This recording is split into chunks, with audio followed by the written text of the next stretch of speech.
Hey, how's it going? Just give me 1 second while I set everything up. Um,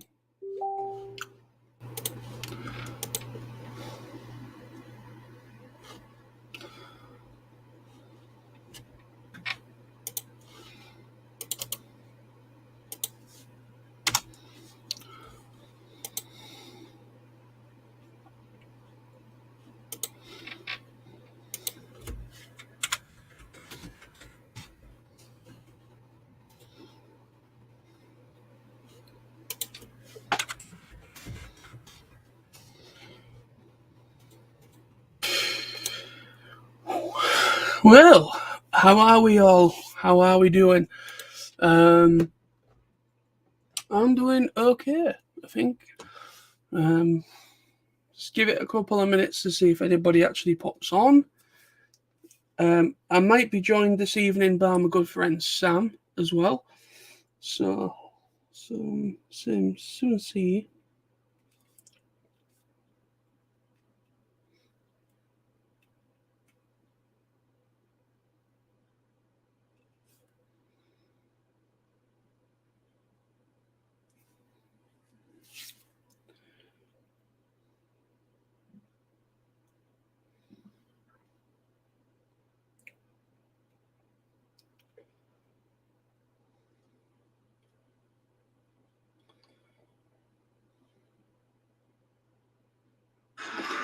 Oops. Oops. Anyways,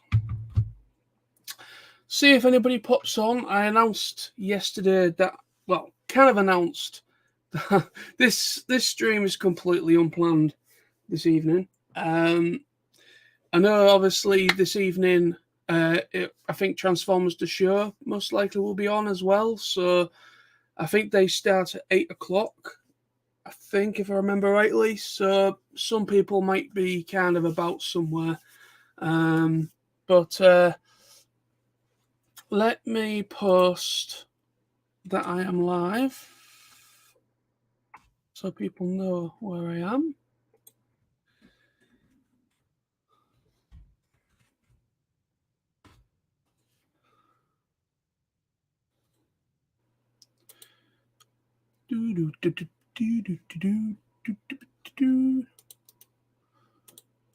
Excuse me.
Hey, just give me a second, Jace. I'll be with you in a moment.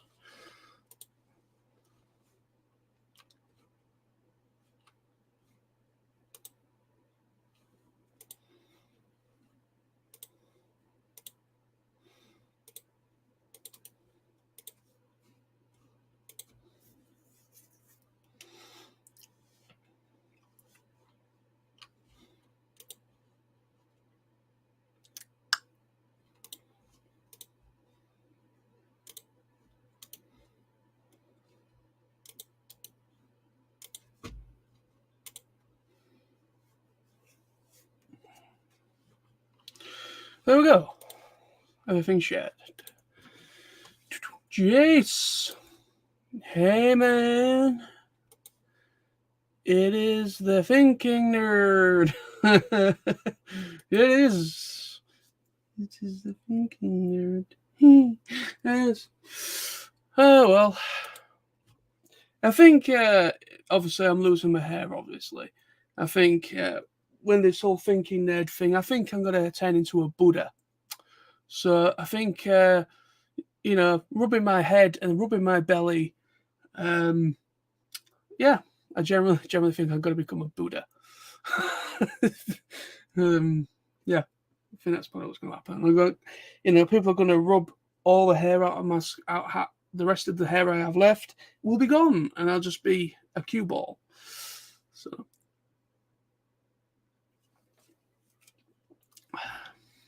jeez, I assume you don't mind that name. No, I don't mind it. I don't mind it. It's all good fun.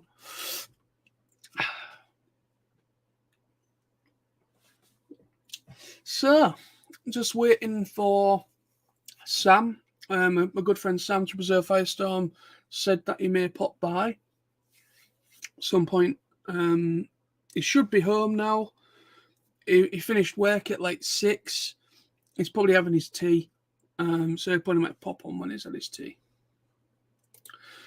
What was that drink? It is a Monster Juice. It is Mango Loco. It's really nice. But yeah, it won't be for everybody because these are energy drinks. So yeah. Not good for everybody, especially, well, they're not really good for anyone really, but if you're someone that has a heart defect or something like that, do not drink them. Not a good idea. I don't endorse that. Yeah, do it. Yes, Sam. Yes. So hopefully Sam might come along. I'm gonna, talk about TF Nation. Even though I've already spoken about TF Nation, but there is something I don't think I remember mentioning in my post thoughts. I may have mentioned it. I don't know, because obviously I went to the Club Con on the Saturday night, and I completely forgot to mention about something that happened during Club Con, during my post thoughts. So once people are in, see if anybody else pops in, see when Sam comes in, and I'll probably discuss that. So we'll see.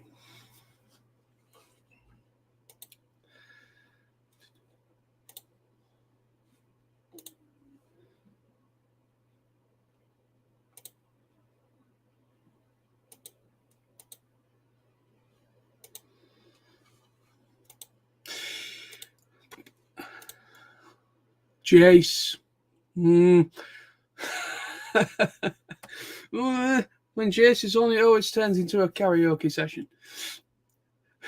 Somebody once told me the grass is much greener on the other side. Anyway, that's the wrong song.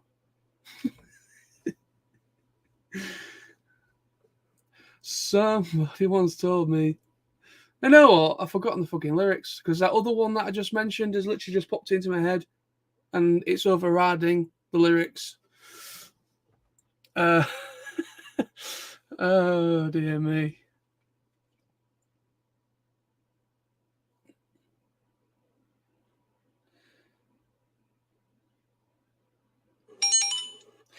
Somebody told me the grass was gonna roll me. I ain't the sharpest tool in the shed. She was looking kinda dumb with a finger and a thumb of the shape of a nail on her forehead. Well,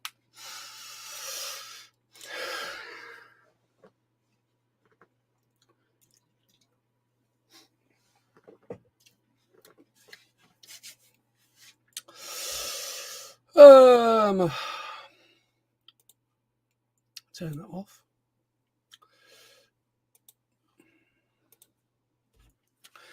So, Jace, Wendy, how are we both? How are we doing?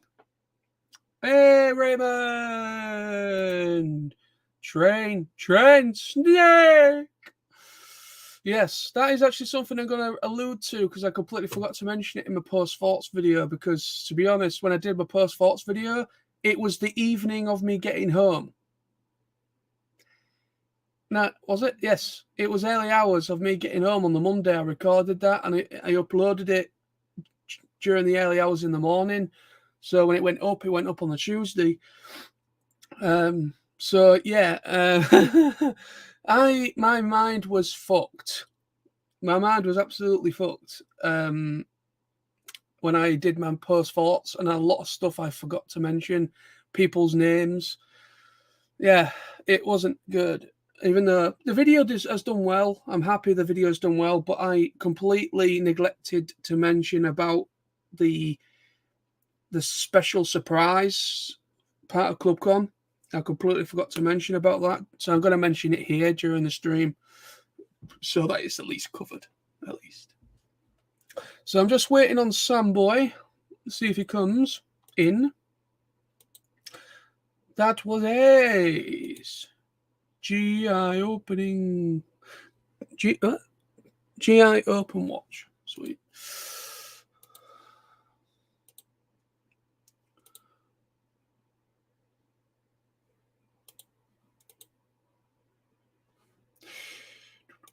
So, come on, Samboy. Where are you?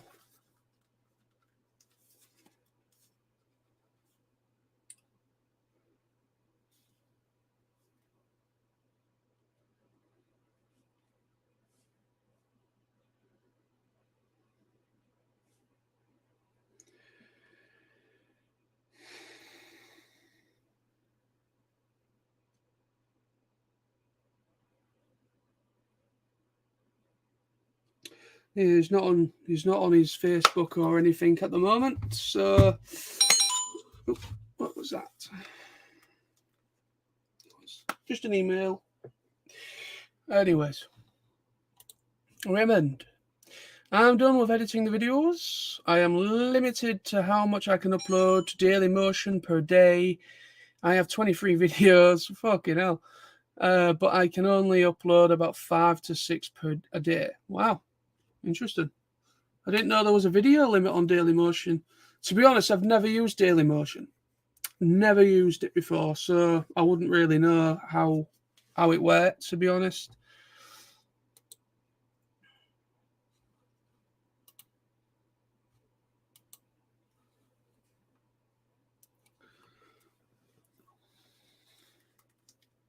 Huh.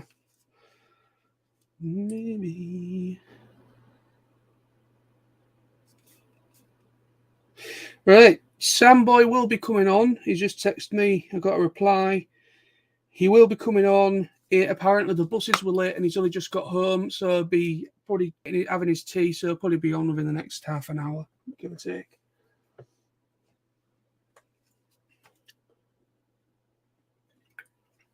So in the meantime, let's have a little chat. How's things with you, Jason? How's things with you, Raymond? How's things with Wendy? Jason, Wendy. How's everything going in the world of Raymond and Jason, Wendy? How's it all going? How's things going? I'm probably at the point of about 90% fine since TFN. I'm starting to feel a bit better. I was very, very lethargic. When I first got home. Like literally Wednesday, I was still feeling the effects. Wednesday, yeah, and then Thursday, I started feeling had a little bit more energy, and then today, I'm feeling about the same. I've still got tomorrow and Sunday off, and then I'm back at work on Monday, so I've still got 2 more days to get some rest and hopefully, go back to work feeling a little bit more energized because, my God, it completely wiped me. I mean, I'm only 32 and it completely wiped me, but I think what wiped me, like I mentioned during my post-thoughts video, and also I mentioned it in my vlog, my special TF Nation vlog, I mentioned it in both of those videos that I did a stupid thing and I did an all-nighter. I was up from like about 9, half 9 in the morning of the Friday morning. I went all day Friday, go into the bar in the evening, and then stay up till about, I think at this point it was about 4 in the morning. And I thought, you know what? I was with another couple of people that was in the bar as well. So it wasn't just me, there was about 4 or 5 of us. And then we just agreed between each other, like, you know what? What's the point of going to bed and waking people up at this time in the morning? Let's stay up. Let's go straight into the breakfast when the breakfast opens at 7 in the morning. This is now Saturday. So obviously I was up all the day Friday, from getting up on the Friday morning right through early hours in the morning. We then go into the breakfast on Saturday morning at 7 in the morning, had my breakfast, and then I went to the hotel room, got laid on the bed, had about 2 hours sleep, got up again, and then went all through again. I didn't do an all-nighter the Saturday evening into the Sunday. I went to bed about 2 or 3 in the morning. Had a bit more sleep, a better sleep anyways, compared to the night before. And then, I think it was the all-nighter that swiped me, because I literally essentially went, I bleeded into like essentially 40. I probably was up for about 48 hours, maybe. I was probably approaching 2 days with no sleep, with the way that I got up and the way that the time I finally actually got a bit more sleep. And I survived it just on 2 hours of sleep. I had like a 2-hour power nap and I got back up again. My God. But I think it was the all-nighter that's fucked me up, and I think I'm still recovering. I think that's why I'm feeling a bit better, is because I'm no longer sleep deprived. I think that's why I'm feeling a bit better. Is I've been able to get a decent night's sleep. I've been able to average at least 7 hours, 8 hours a day, as you're supposed to. So not too bad while I've been off.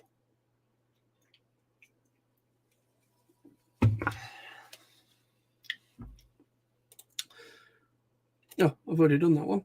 Raymond again.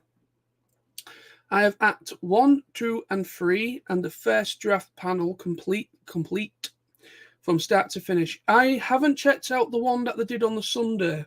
The first draft panel, obviously, they unveiled that during the ClubCon. I watched all of it in ClubCon, but I forgot to, it went out my head, and I ended up missing the end. So I'll probably might check out your video, actually, to be honest, Raymond, because I missed the final part of Chris and Jim Sorensen's panel. So yeah, I'll probably give that a watch sometime, definitely, when it's up. Well, Raymond, I am hearing a lot of breaking and cracking. Turned out it was just my body trying to recover from TFN. yeah. The Friday brought me. I had to get up at 4 in the morning, leave at 5 a.m., arrive at Schiphol Airport at 6, take off at 6:15, arrive 6 local time. Bloody hell, that was a long day. Problem was TFN started at 11, while you could not check in until, that 3 o'clock check-in actually messed up. It actually kind of caused a massive problem, actually. It caused a massive snaking queue. I don't know what the hell they took the plane at with a 3 o'clock bloody check-in time. Usually it's about 12. I think check-ins are usually between 12 and 1 o'clock in the afternoon. 3 o'clock is everybody's getting, anybody that's, in the past when I've turned up to the Metropole for TFN, we usually rock up between 3 and 4 p.m. And yeah, so most people traveling up will be getting there out between 12 and 3 in the afternoon for the check to get to the, because they're traveling up and everything. So I don't understand why you would do that, because you're just going to cause a big bottleneck situation. And they did. The queue situation at TFN was a bloody joke. And it's got nothing to do with the TF Nation as a convention. It had nothing to do with those guys. It was the hotel staff. The hotel staff were fucking useless. I have to say that. I'm sorry, but they were absolutely stupid. How they manned the bar, the main bar in the hotel, was a joke. It's a two-sided bar, and they were using one side of it to serve people. What's the goddamn point of having two-sided bar with pumps, with alcohol on both sides of it, and you're only going to use one side of it to serve people? And everybody was queuing right down the center of the bar, a constant queue. You had to. I've never had that before. In the whole time of me going to TF Nation and also Auto Assembly when it was at the Metropole, I have never had that problem of queuing, a long, long queue right to the lobby. I have never experienced that going to TFN before, or Auto Assembly in the past. Never. And you know why? Because both sides of the bar was in operation for serving alcohol. You could literally get served at both sides of the bar. It was perfect in that situation, even though you were still waiting a while to get served because the serving times are as slow as anything. So that was a joke. I didn't mention that in my post thoughts either, but I'm mentioning it now. I thought that was a joke. I honestly did. I thought the bar situation at the Metropole was a joke, considering it's a two-sided bar. They only utilised one side of it and caused a massive bottleneck queue right where people are trying to sit and have a conversation. That's stupid. That's not 5-star hospitality. That's freaking one. That's not even a star hospitality. It's something you would expect in a budget hotel, not something like the Metropole, where it's meant to be a 5-star hotel. You know what I mean? I don't expect something like that to happen in a hotel like that. I understand you had that Motion City thing, that dance group, that dance thing going on as well. But we've shared that space at the Metropole with other things going on as well, multiple times throughout TF Nation being a thing, right? Haven't we? We've had FaithCon, we've had that QuiltCon, we've had Motion City twice. We've never had that bottleneck queue situation, even though we've had another event happening in the same hotel as us. We've never had that problem before because they utilised both sides of the bar, which stopped the possibility of a queue forming, or a really long queue anyways. I've never had that problem. But for some reason this year, since coming back into operation after COVID and everything, it's as if they've lost all rational thought. And then obviously, as you said about the check-in situation, that caused problems with the queue for the bar, and then you queuing to check in, confusing people of which queue's which. You know what I mean? It's like, it's ridiculous. It really is. I've got nothing against it. It's got nothing to do with the TFN people. I'm making that massively clear. The TF Nation organisers, it's got nothing to do with them. Nothing to do with them whatsoever. It was the hotel management. They knew they had 2 events on the same weekend as us. There was 2 events over that same weekend. And they couldn't utilise the bar properly. They couldn't make sure they had enough staff to man the bar. And they that the decision of a check-in at 3 in the afternoon, right when the convention is in full swing and there's a lot of traffic coming in and out, is ridiculous. It makes sense having a 12 or 1 o'clock check-in, because at any time from 12 or 1, because you have to be at your hotel room by 12. So it makes sense, doesn't it? If you think, in my opinion. That's me. Jeez, why are they crap? Well, like I just said, it's the Metropole staff. It's got nothing to do with TF Nation as a convention. It has nothing to do with them, as I just said. It's the Metropole staff, the hotel staff, management. Well, the management, not the staff per se, it was the management. Because obviously somebody's telling them what to do. And it's if the management don't seem to understand or can't deal with the stressful situations. They're a hotel. They're meant to be a 4-star, 5-star hotel. And since going to the Metropole, there has been nothing but problems when it comes to getting served at the bar, because there's not enough people manning the bar. And this year, for some reason, since going back after 3 years, they only utilised one side of a 2-sided bar. When in the past, they did utilise both sides of it. But for some reason, this year, they only utilised one side, which caused a massive long snaking queue right to the lobby where the check-in section is. What logic is that? You have a bar, a complete bar set up with pumps, with beer taps and everything. But yet you're only utilising one side of it? Sorry, but that makes no sense to me. It really doesn't make any sense to me. Anyway, Raymond, Sunday afternoon, they locked me out of my room. I went to the desk. They told me I had not paid yet, which is correct, since the rooms were supposed to be paid after the Monday.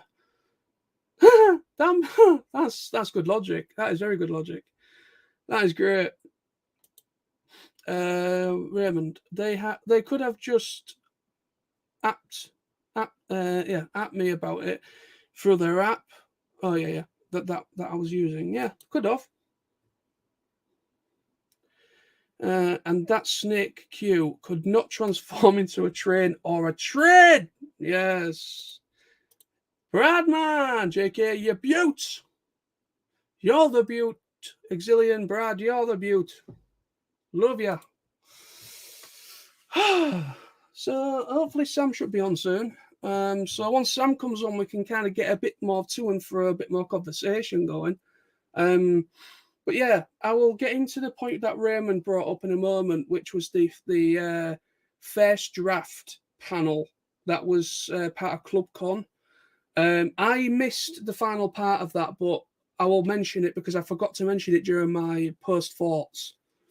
I forgot to mention it during my post thoughts video. So I'm going to mention it during this. Hey, we're getting people. Jermaine, yo. Jace, boot.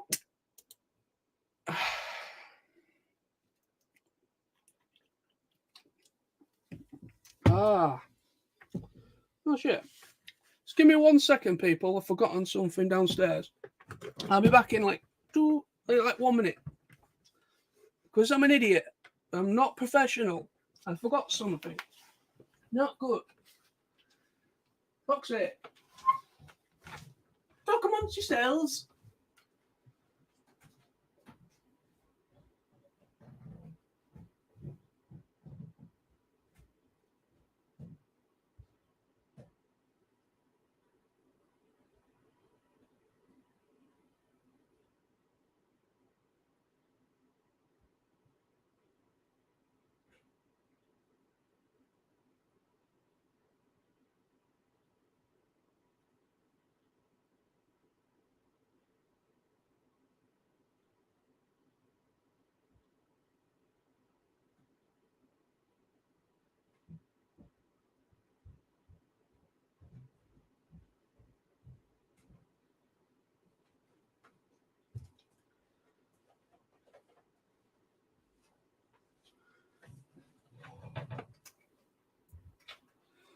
Fucking hell.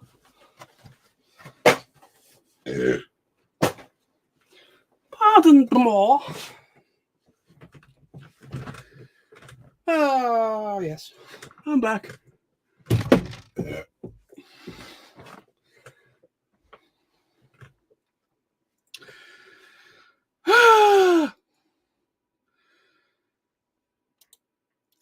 Jermaine, it is a party now. Is John in a room or a closet? I'm in a room, but it might as well be a closet because it's not very big. Exilian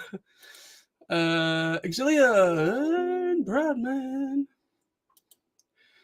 Maybe he just went to hide for a bit. Yeah. You're frightening me. Raymond. After the first draft panel, I hung out with Fuel and the gang. Chris Carter.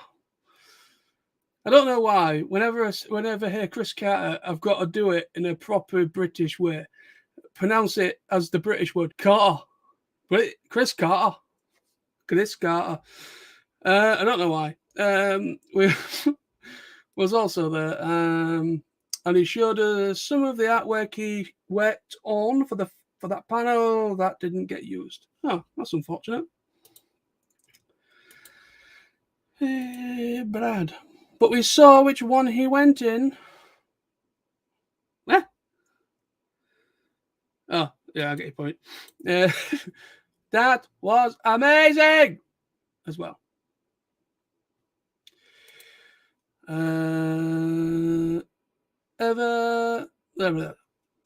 Hopefully he'll release some of the unused art. That would be cool. That would be pretty cool if they kind of released like some sort of a book or something with like all the art illustrations that they worked on. That'd be cool. Maybe he will, but they were all unfinished. Oh, so yeah. Sorry about that, folks. I'm back now. I forgot something. I forgot my vape downstairs, and I also forgot. I was going to show you a couple of video clips during the stream, but yeah, it's not going to happen because I'm doing this stream via my PC. I can't be asked to drag a flash drive out because I don't even know where they are in order to transfer the video clips over, because I did it on my phone. The videos are on my phone. Yeah, you know, so yeah, I can't be asked to go messing around. So, but yeah, most of you would have probably seen, I went to Hull Smith's toy shop today, earlier this afternoon, and I picked up a couple of new bots. I picked up Giaxus. Giaxus.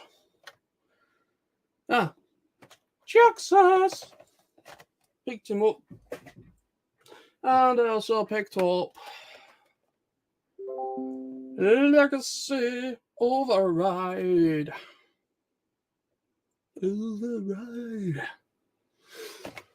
Yes, pretty happy. A couple of additional bots since coming back from Definition.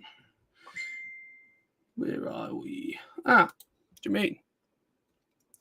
I found a box earlier with a few things I picked up a month ago and forgot to open. 2 Gundams and a Pipes toy. It's like the dealer room at TFN won't let me go. Yeah.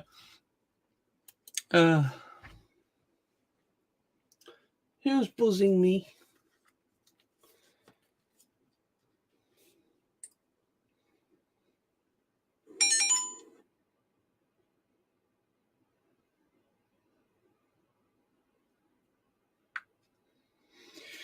Oh. So how are we all feeling since TFN? Are we still feeling lethargic? Are we still not got all the energy? I know some poor buggers didn't have the luxury, as I have, to not be at work this week as well. I always try to take a couple of days off for recovery time, because when I do TFN, I go all out. and with going all out at TFN, I completely have no energy. So I would not be very good at my job if I went back in that kind of state. So yeah, I always take time off. At least a couple of days to a week off afterwards. Because I'm a lazy bastard. Raymond. The only big problem with TFN, especially if you try to record all the panels, too much TFN, not enough hours in the day. Yeah, that's true. That is very true. To be honest, I missed every panel except for Gary Chalk's and the ending ceremony and ClubCon.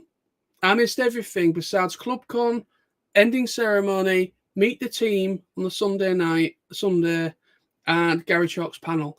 They're the only things I saw the entire time. And so, to be honest with you, Raymond, once all your videos are uploaded, I'm going to be utilising them because there was a couple of things that I really wanted to check out. There was Andy Cousin's panel I wanted to check out. I think that was on the Friday. I think. Also, Matt Ferguson's panel. I missed that one. What else? I missed everything, pretty much. I missed everything except for a couple of things on the Sunday afternoon.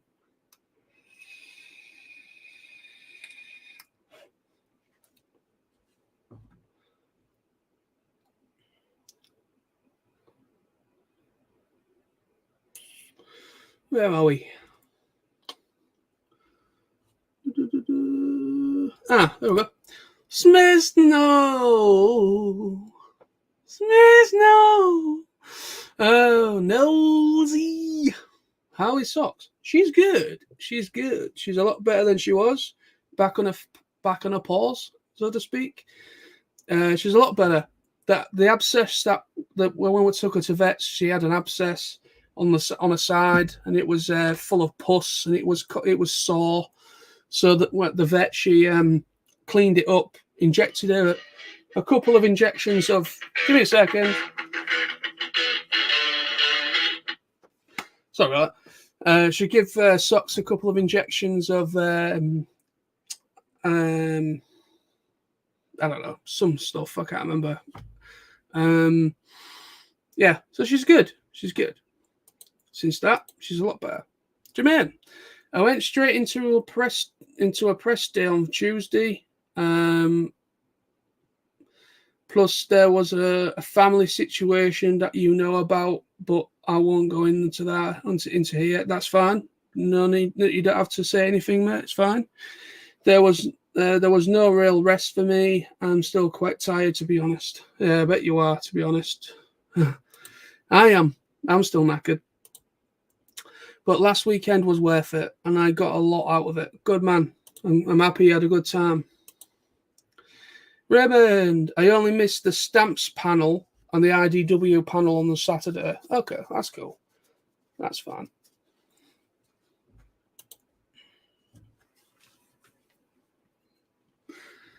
Yes, I shall hopefully be partaking in checking out those recordings once they're all up.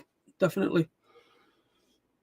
Because like I said, I missed everything. Because I was having such a good time. I was in the bar and the time just went away from me. And by the time I realised, I was like, oh shit, it's 3:00. I've missed loads of freaking stuff going on. Oh well.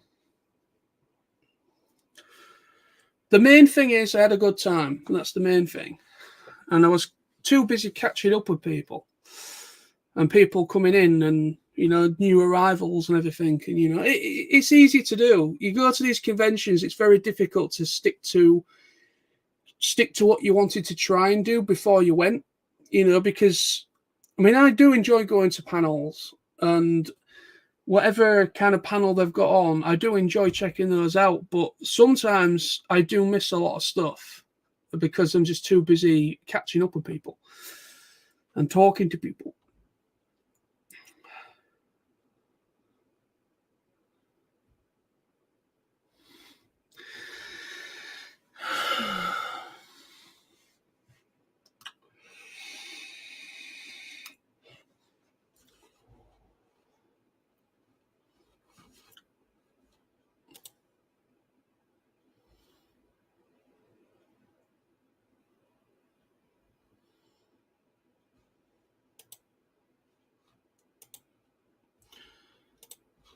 Nice.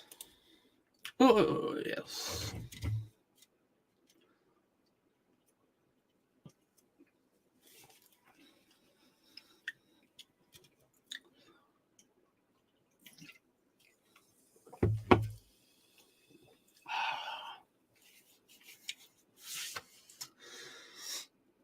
Oh, man.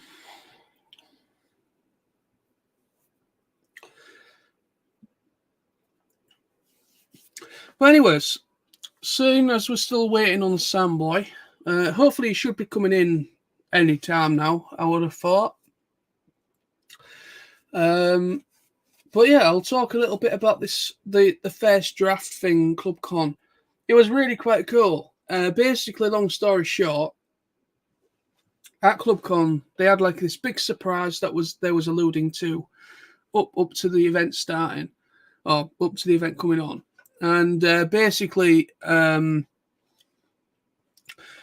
Sorensen and Chris McFeely had a panel, and it was this presentation during ClubCon of the first, I think, two parts of basically, long story short, is Jim Sorensen found the first draft of what would become Transformers the movie. And this was a big deal. And is a big deal. And basically, Chris Carter and a few other people worked on the arts for it. The artwork was really cool. But my God, it was a trip. You really had to be there to just to try and fathom and to work your brain over it. You know, it was so weird. But yeah, I would love to have seen that version of Transformers the movie, because that would have been a trip. But man, it was really cool. Yeah, you had like a train that transformed into a giant snake like thing, which was cool. You had an Autobot that had the ability to how was it? Kind of had the ability to what was it? Brainwaves or something like that. Some sort of power, some sort of ability like that. Forgotten his name. You had there was no Ultra Magnus. There was someone called, was it just Magnus or something? It was a different character. You didn't have Cup. You had something else. I think, was he called Major or something? He was basically a big giant tank. That was supposedly what became Cup. Yeah, there was massive changes to it, and that was really cool to see. Yeah, that was really cool to see.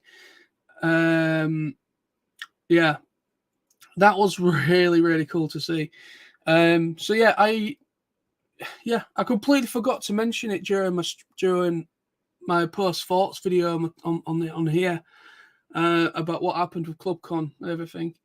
I didn't take any photos of it either. I know a couple of other people have, but I didn't know if you was able to or not, because with it essentially kind of being a big secret thing, I didn't know if you was allowed to record or anything. But nobody said anything at the time, so. But I missed my opportunity to take a couple of snaps of all that. Where are we? Jace. Fave pickup from TFN. My fave pickup from TFN, Sean. I think for me, it's a mixture between two. Well, essentially, one is a free pack. I've got a free pack of the Coneheads. But I would say my favourite pickup is Armada Galvatron. I think Armada Galvatron is such a nice toy. And then I would say my Coneheads Seekers Elite set that I picked up, because I don't have any Coneheads in my collection. I don't think I've ever owned any of the Coneheads, to be honest, and I'm very happy I do now. So I now have Ramjet, Frost, and what the fuck else was the other one? Anyway, you get my gist.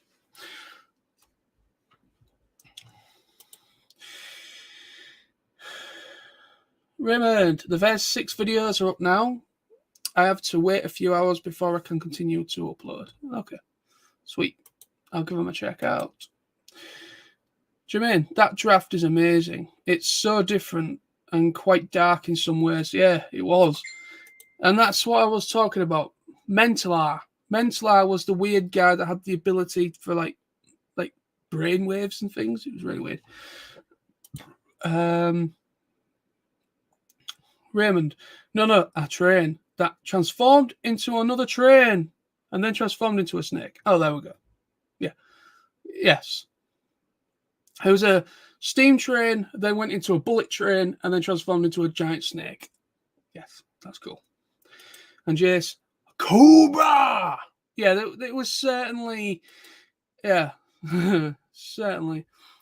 Smith, love that cone headset. Would love one day. Yeah, you know what? I'm surprised it didn't get snapped up sooner. It was literally the last thing I picked up, and it was on the Sunday. And it was off Toifu.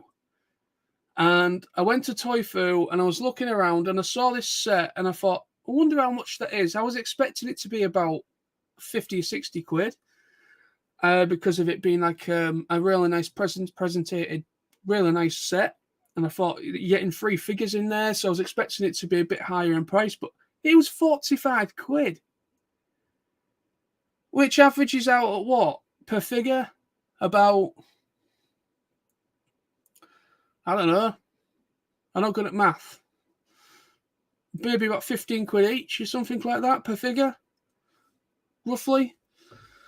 Yeah, I was actually really impressed with that set, and I thought, wow, I'm surprised this didn't get snapped up sooner, because everybody likes the Seekers, everybody likes Coneheads, and it's a Takara set as well, so you've got really nice paint jobs as well on the aircraft and on the figures. It's the really nice set. Raymond, Daniel Mus Prime. Oh man, love Toifu. Yes, Toifu's great. And Toifu's fucking smashed it. They raised nearly about £20,000 nearly for charity. Nearly 20 grand. And I think there was... I don't think they've actually released the official end result figures yet, because they was counting the money of what they actually had, and they said they had about 19,000, about 19 or so grand. But then they said that that's not all the money, because they're still waiting for like credit card and debit card transactions as well to go through, because of it being a Sunday, everything was delayed. So they're probably well over 20 grand. Well over 20 grand this year, and they completely smashed it this year. Did a great job. Silver Moon! Hey, just popped in to say hi before heading to work. Oh, nice. It was nice to see you, even though it was. I'm now known as the Fat Blur now as well, which is my own nickname for myself. Nobody else said it. It was my own nickname. I'm the Fat Blur. So you've heard of Sonic. I'm the Fat Blur. Because whenever poor Sam Silvermoon there tried to say hello to me, I was just like a blur. I was like, gone again. I was like, oh. Yeah, it's good to see you though, Sam. Even though we only kind of spoke a little bit on the Monday before we all went home. Yes, big up the Toifu crew. Oh yes, Toifu are amazing, absolutely fantastic. 8 people watching. Hello. Thank you for watching.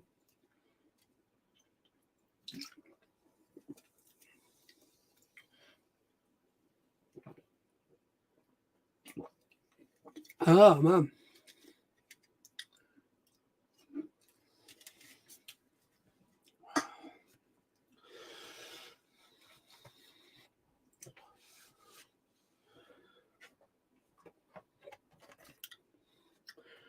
I have toys. I have new toys.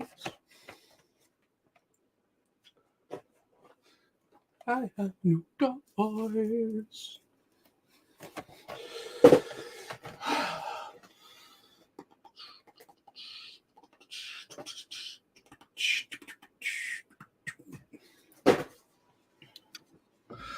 Chase, if you talk dead fast, John, you can be blur. I cannot, and I will not even attempt. Because I am not the world's fastest Guinness Book record holder for the fastest speaking voice or voice actor in the industry or something. Yeah. I'm not even going to attempt. Raymond, just don't say Alpha Q quick. That's what Hasbro learned during Energon. Alpha Q. Alpha Q!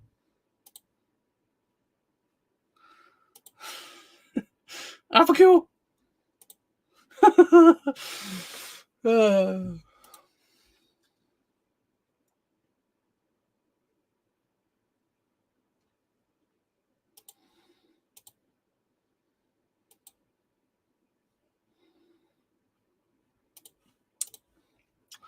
Come on, Sam boy. Where are you? You. I'm coming up to an hour now. And he still isn't here. That lazy twat.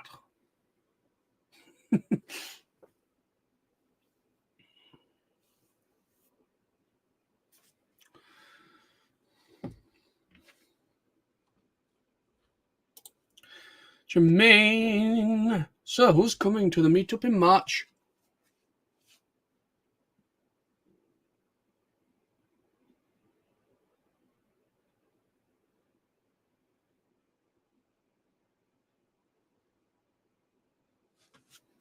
Me?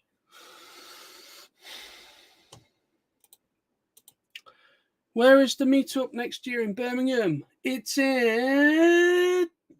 Well, there's a story with that, Jace. The dates for 2023 TF Nation have not been released yet.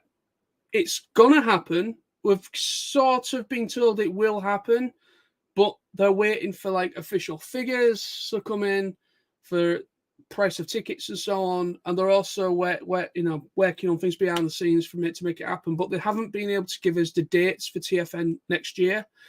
However, as Jermaine just said, there is going to be a one-day mini-con event in Manchester in March. So at least we've got that to look forward to at the beginning of next year. So, yeah, March, one-day event. So I'm going. I will be there. And unless I find a better paying job by that time, I'm afraid I won't fit my budget. Oh, that's a shame. So sadly, it's too far from me. Birmingham is my limit in travelling so far. Oh, that's a shame. And the thing is, obviously, it's better for me. It is better for me because Manchester's not as far from where I am. Obviously, me being in Hull, Manchester's like an hour and a half away on train or whatever. So it's actually a lot closer. I know this is a few people were talking about this, about the Manchester one, and a lot of people saying that people that are Southerners that live London way, that live Midlands, which is like more like your Birmingham ways. It's going to alienate them a little bit because even though some people will travel, people from those areas will indeed travel to Manchester, but it is going to cause some problems. It is going to cause some people problems because it's a bit too far, and with it just being a one-day event. What I'm thinking of doing is I have 3-day weekends. I don't work. I don't work a Friday. I'm off on a Saturday and off on a Sunday. So what I'm thinking of doing is I don't have to take time off for it. I could if I wanted to, but I don't have to because I can literally travel up on some point on the Friday. Get up to Manchester, maybe get a hotel room for the Friday night, stay the Saturday or whatever, and then come home on the Sunday, some point Sunday, afternoon or evening or whatever. But I don't necessarily have to take time off for that. But if I wanted to, I could. I could probably take a couple of days off in March, because obviously it would be busy because of Christmas and everything. So, you know, I might do that. I might maybe take, maybe take a couple of days off, or just take a week off or something like that. But we'll see. We'll see how it goes. See how it goes. But I don't necessarily have to, because, like I say, my weekends are completely free. Friday, Saturday, Sundays, so it's doable either way. Whatever. Billy Keystrokes Ledson. Hello. Hi, Johnny. Not sure about March, as I'm already booked for Star Wars Celebration in March. Need to check the dates and get permission from my darling wife. It was great to see you all. Yeah, it was great to see you too, man. It was great to see you as well. Yeah, I missed out on Star Wars Celebration. It's a bastard. I actually had my hotel booked. and I was waiting for the goddamn tickets to go live.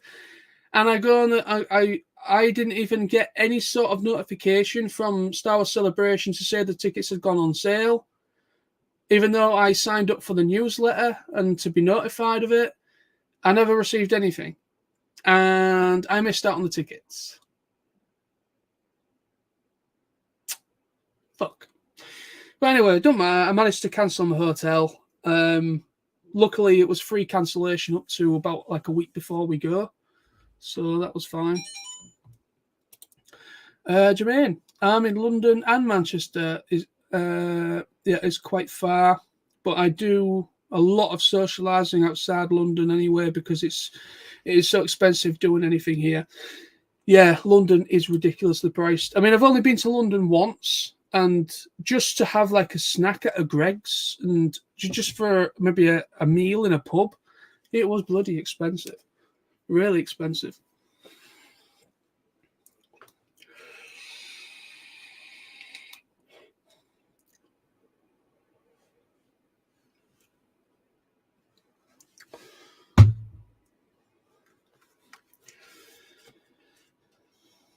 Oops.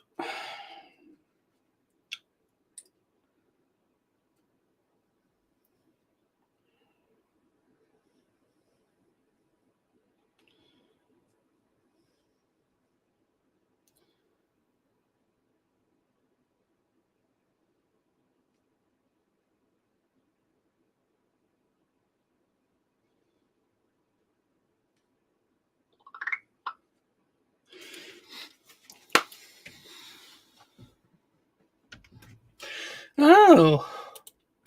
Well, is it really coming up to an hour already? It don't feel like I've been on an hour. Bloody hell.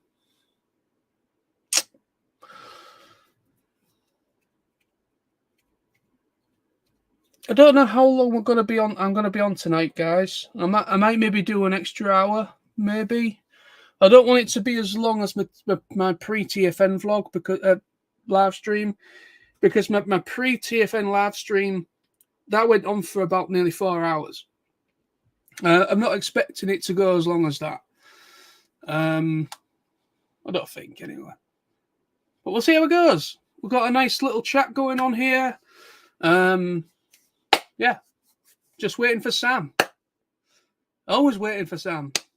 Always.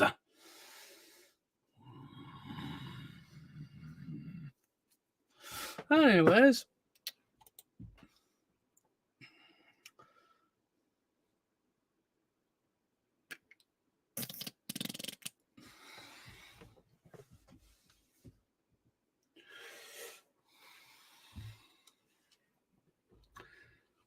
Silver moon. Tell Sam to get his ass in gear. Want to say hi before I leave the house, as I didn't get to at the weekend. Yes. Well, when Sam comes on, he'll be able to explain his situation. I mean, the people already know, anyways, because he made a video. He did a pre-TFN video himself. a lot of people was asking about Sam and saying that they hadn't seen him or missed him or whatever. But it's one of those things. Can't be helped. You know, it can't be helped. He couldn't get the time off work, even though he tried to book it in very early. But for some reason, all of August, pretty much August, was practically fully booked at his work. And he just couldn't get the time off. So unfortunately, he was at work on the Friday night. He finished work, travelled up straight after work to Birmingham, got to Birmingham about 9:30 in the evening on the Friday night, and then he was only there for the Saturday, and then he came home. I think he set off about 1:30 or something like that in the afternoon on the Sunday. So he was literally only there like a day. He was only there for like one day practically.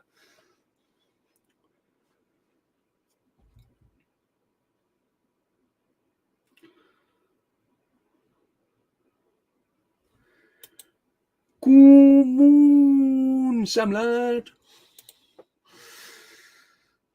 Musical act next year, Kick-Axe. Ooh, yes. And for those that don't know, Kick-Axe, Spectre General, also known as Spectre General.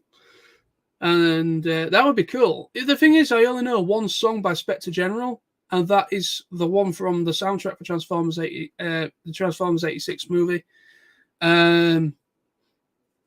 Yeah, it'd be interesting. I mean, we only know one song.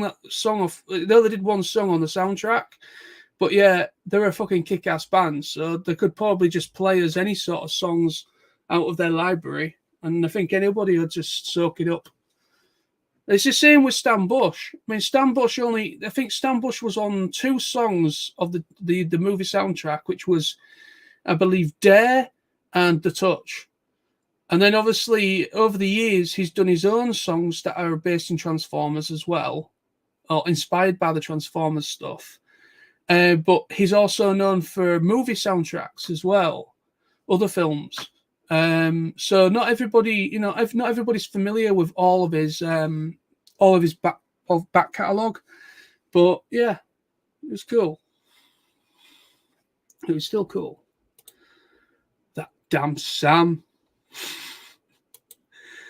Is anyone planning their cosplay for TF Nation 2023? I don't do cosplay. So no, I won't be doing it. Although great little story here. I uploaded a couple of things onto TikTok that I did.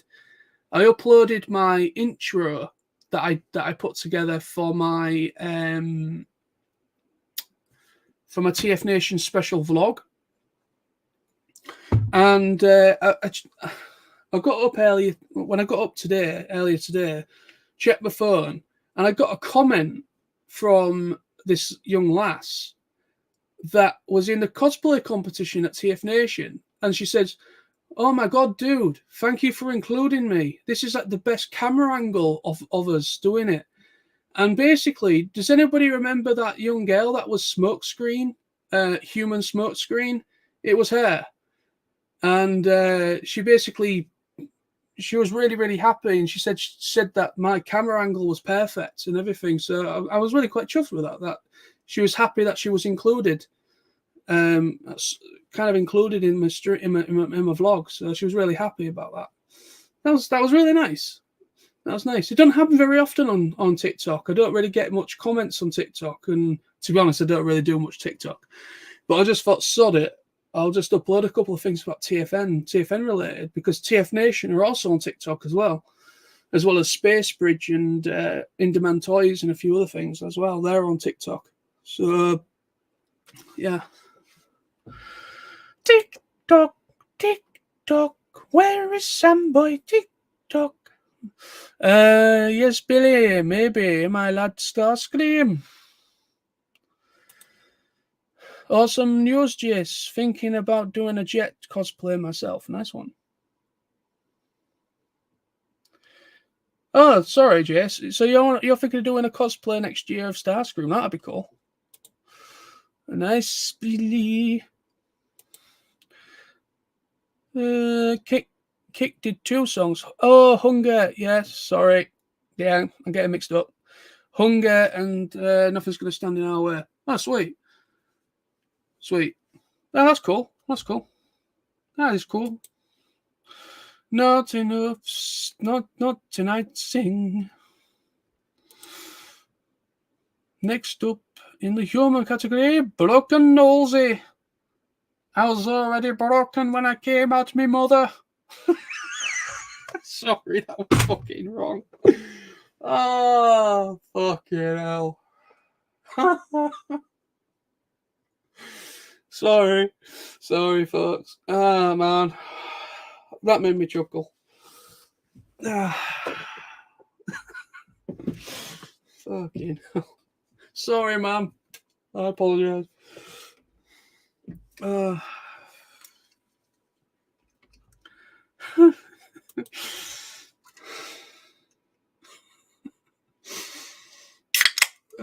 Come on, Sam. Fucking hell.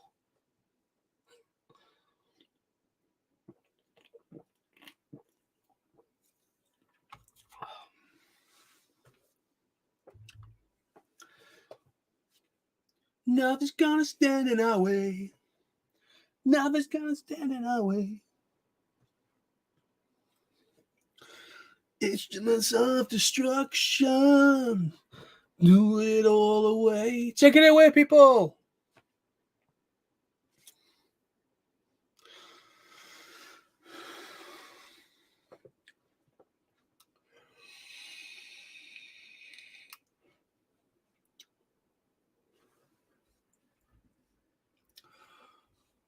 Come on, Sam, fucking hell. How long does it take you to shovel food in your mouth?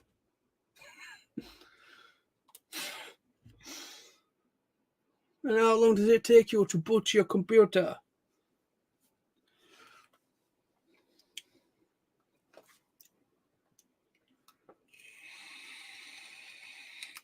Now people watching now. Hello. What to talk about? I don't know. I don't know what to talk about. Anybody else want to talk about anything in the chat? Anybody else want to ask anything? Anything relating to TF Nation? Or whatever? Anything. Let's keep the conversation going. Anything.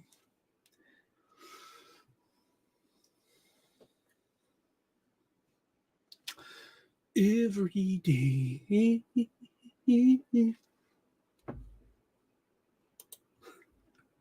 Come quickly, Sam. John is cracking up.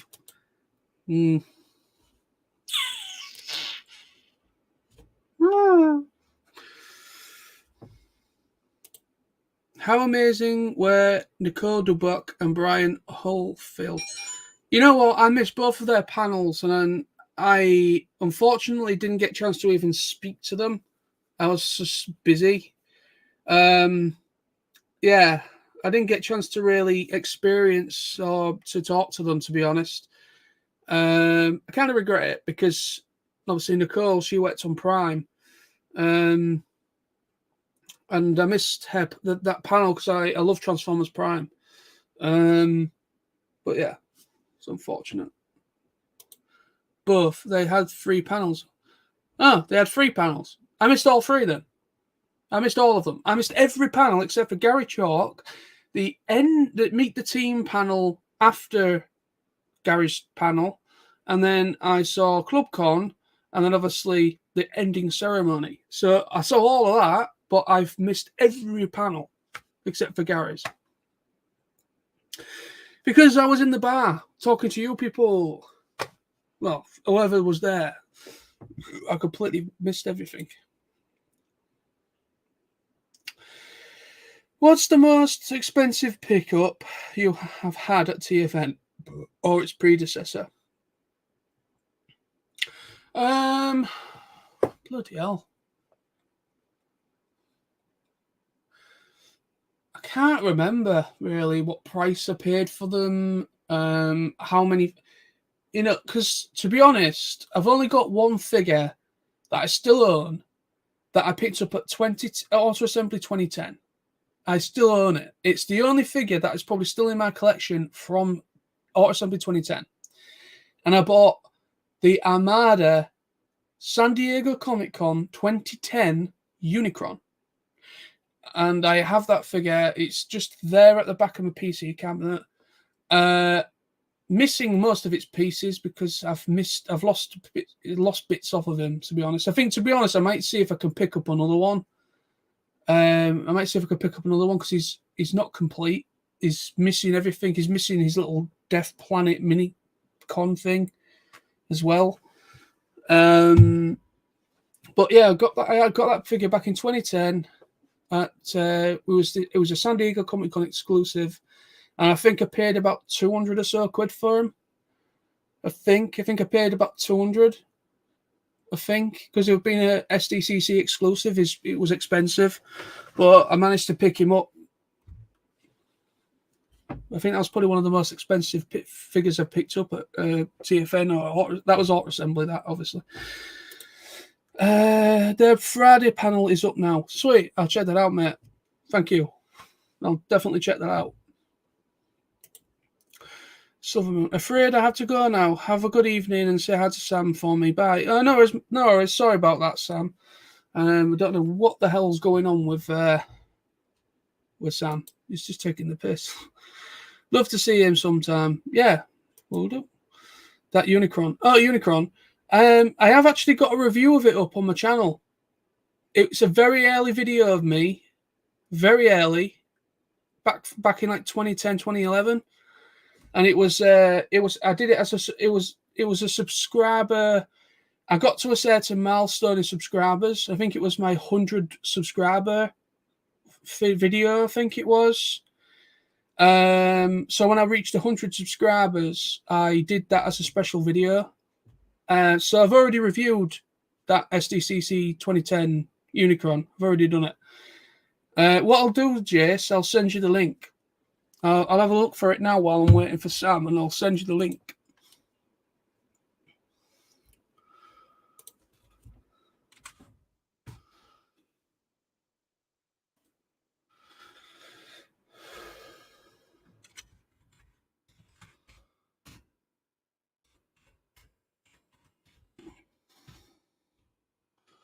There he is. Yeah, my special 100 plus subscribers review. I reviewed G1 Metroplex and 2010 Unicron. So it's a yeah. I reviewed two figures in one video.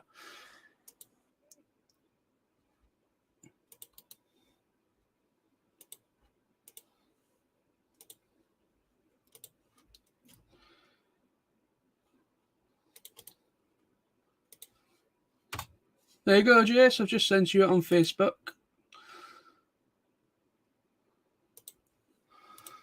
Send you that. So if any, yeah. Young Knowlesley, yes, babyface Knowlesley.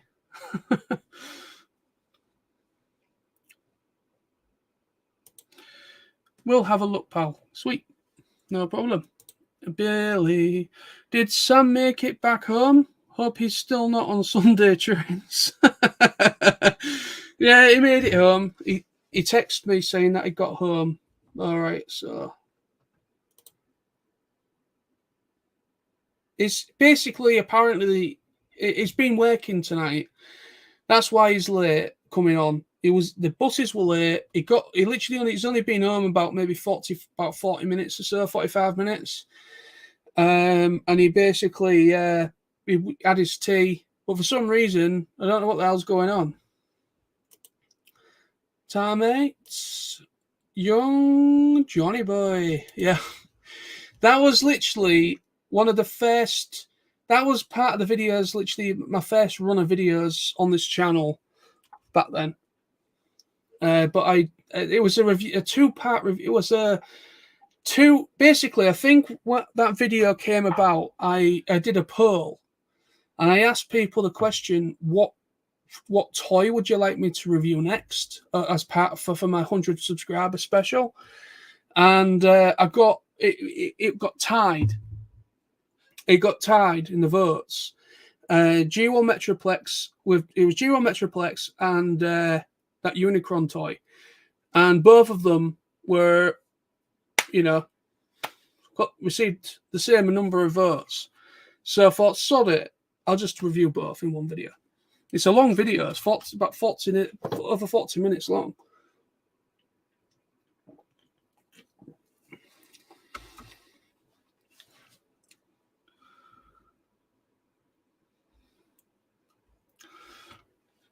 Can I give Sam a call? Yeah, I'll give him a call. I don't know what the fucking hell's going on.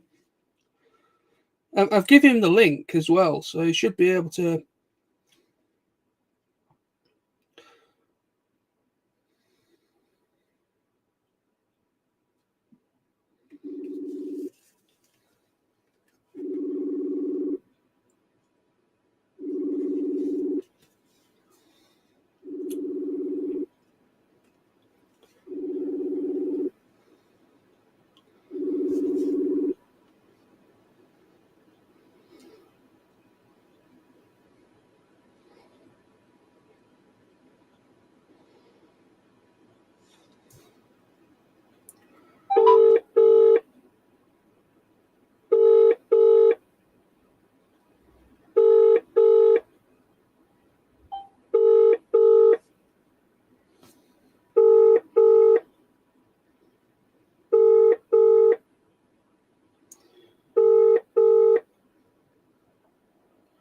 Welcome to GitGas.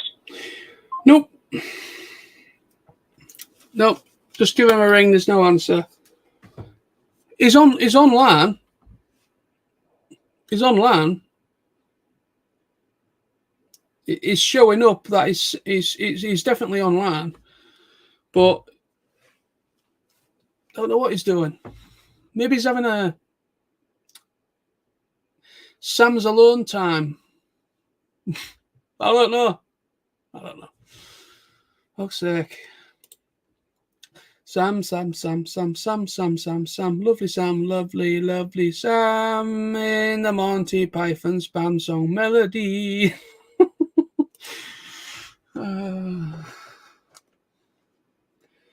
Oh, Sam, what are we going to do with you? A simple thing, get home from work, have your tea, and just turn your computer on. Simple things. Ninja Bill, hello, Chase. Wonderful Sam.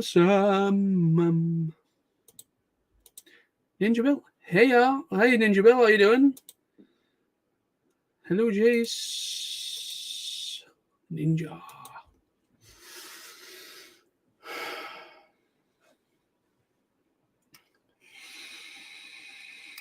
Unless he's having computer problems. Maybe his computer's randomly had to do an update or something and he's waiting for it to update. I don't know.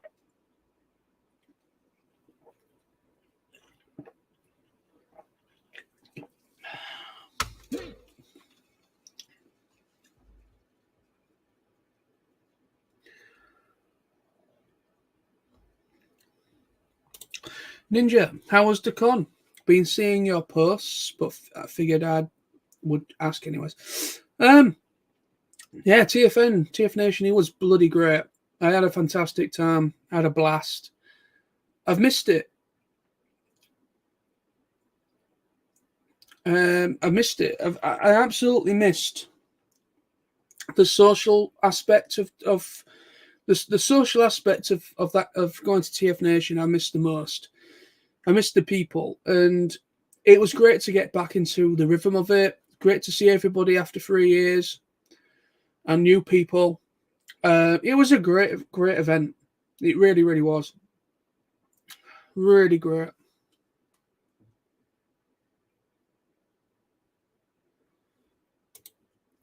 Noel's he calling? No.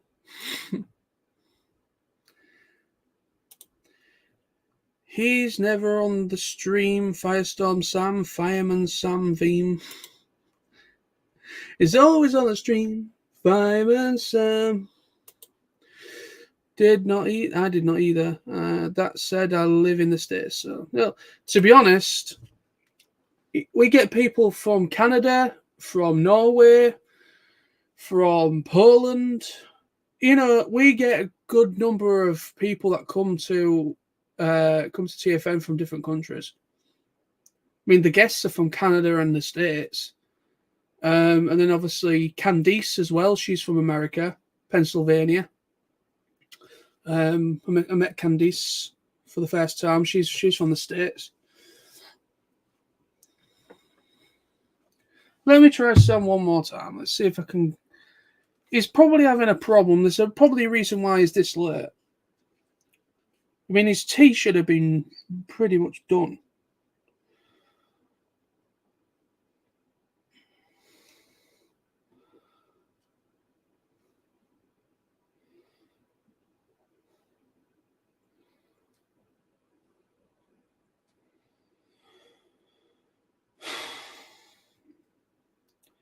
It's always Sam. I don't know what it is with Sam. It's always problems.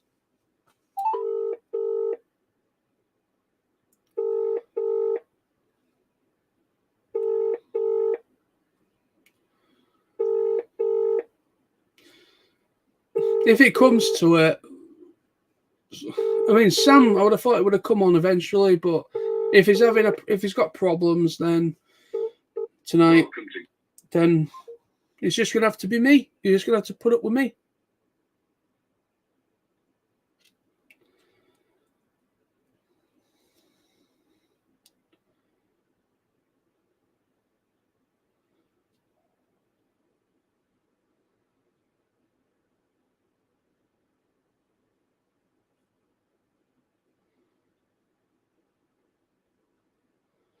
Sam's active now.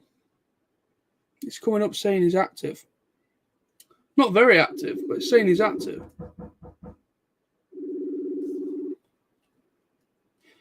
Just hang on, guys. There's someone knocking on my door.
Sorry about that, guys. Sorry about that. Bloody next door neighbour asking if I've had a parcel delivered at this address, and a parcel of theirs, but I don't have a parcel. Don't know what's going on.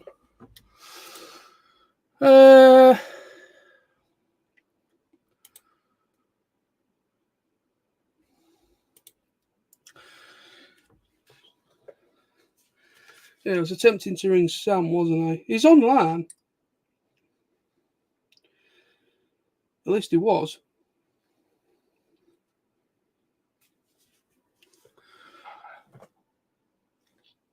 Hello? Hiya. Yeah, that was weird. What are you doing?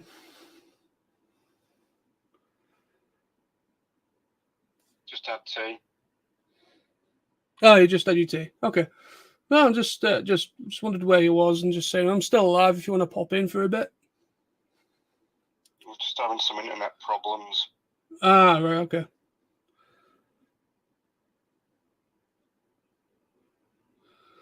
No worries. Trying to connect, but just having some issues. All right then. Okay. No problem. I thought there might be a reason why you've been a bit trying to get on. But no worries. There's just a few people here in the chat that wants to say hello to you, that's all, and just thought I'd give you a ring and see what was going on. But anyways, I'll let you go, and I'll probably see you in a few minutes, hopefully. Hopefully, yeah. All right, mate. All right. Right. No worries. There we go. Finally got in contact with Sam.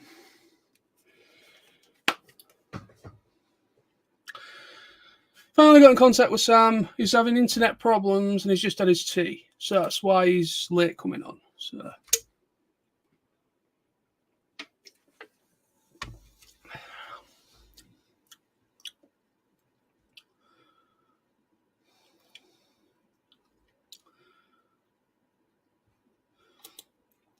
Which is awesome, but my visa has expired. All right.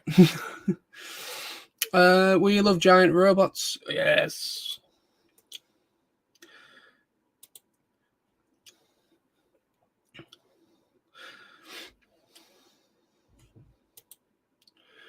Ninja Bill, just stopping by. I hope you have a great rest of your day. I am off to a solemn duty mowing the grass. Oh, nice.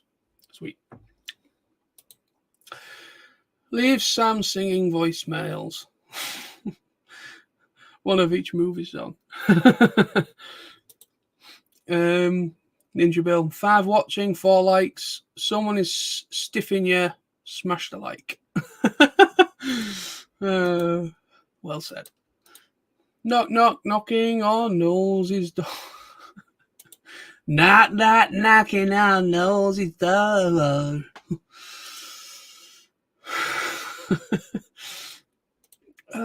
Gotta go. Cheers, John. Have a good night. Yeah. Thanks for coming in. And have a great night. And then there's 3 people. Yeah, this stream's not going very well. I'm gonna leave it maybe another 10 minutes, just see if Sam does pop in. If Sam doesn't come in within the next 10-15 minutes, then I probably might call this stream for tonight, because I'm at an hour and a half nearly since I've been live, so I don't want it to be too long if I can help it. Because I want to just have a chilled night. Just maybe watch a couple of films or something this evening as well, while I'm still got the time to and to chill.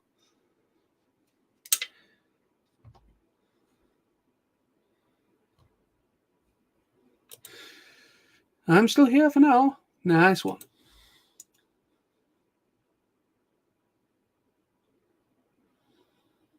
We dig giant robots. Chicks dig giant robots. We dig giant robots.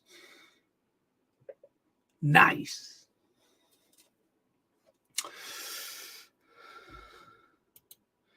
He doesn't want it to be too long. That's what she said. Oh, man.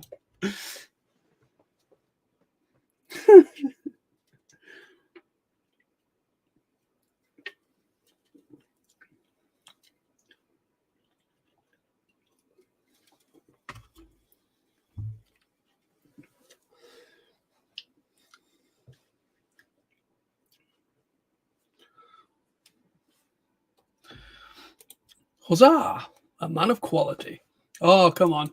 Who doesn't like Megas XLR? It was a fucking travesty that show got cancelled. Was it like a season, 2 seasons or something? Man, that show should have been on for longer.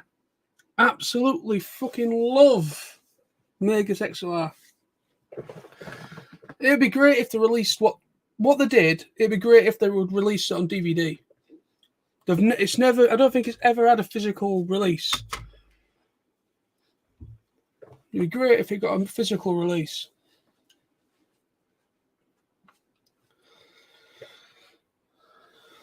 You could probably find it somewhere. It's probably all on YouTube anyways, but I would just like to be able to own it. It'd be great to have the physical thing. 2 seasons with a third planned. I want to make a custom Magus figure at some point. Sweet.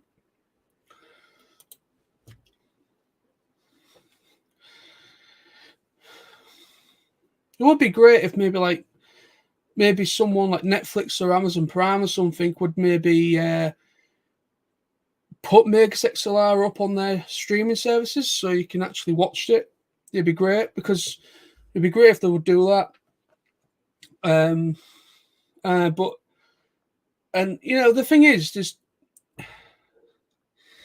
I always say never, because the way things are going with animation at the moment, like there's a lot of like seasons from like anime, for instance, and other things that's been out for a long time.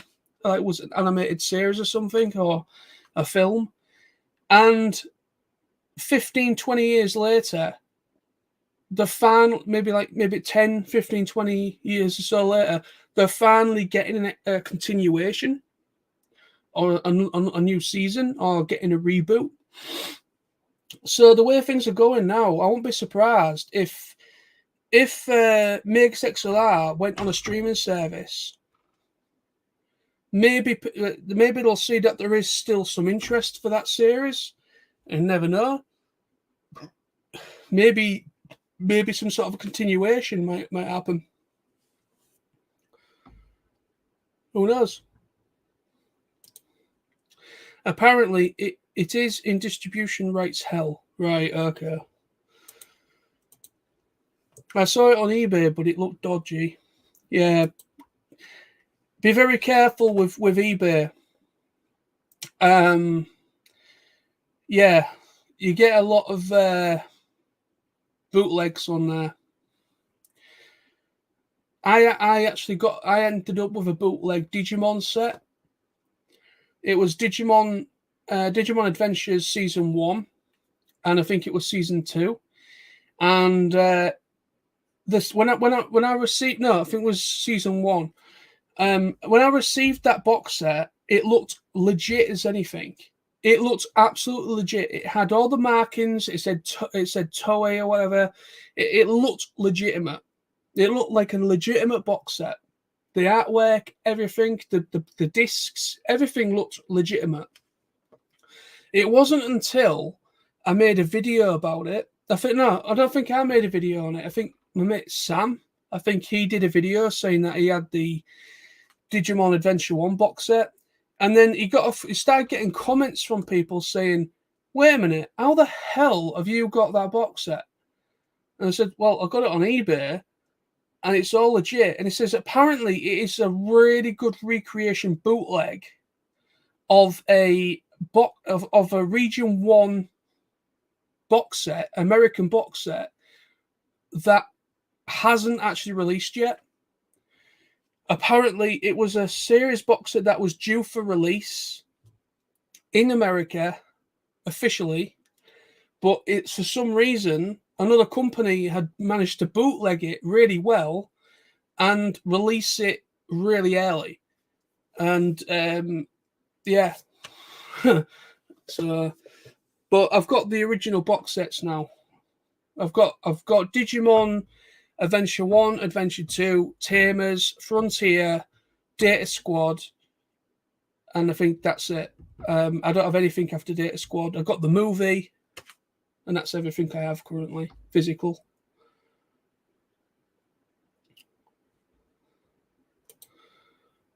Kiva.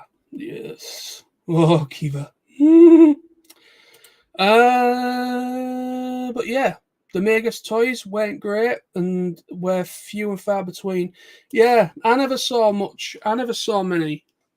Magus toys, to be honest. When I was watching it, I would have loved a Magus XLR mech figure. That'd have been great.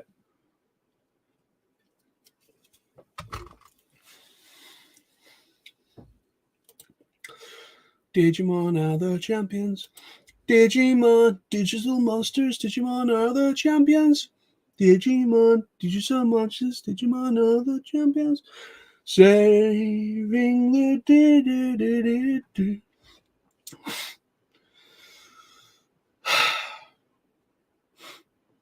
I think it's safe to say Sam's obviously having problems with his connection tonight. I'm going to give him another 5-10 minutes. And if he doesn't show up within the next 10 minutes, then I'll just continue without him and finish the stream for tonight. So I apologise to people that wanted to say hello to Sam. It's obviously an unforeseen situation. Technology is great when it works. Sam's obviously having some technical issues. So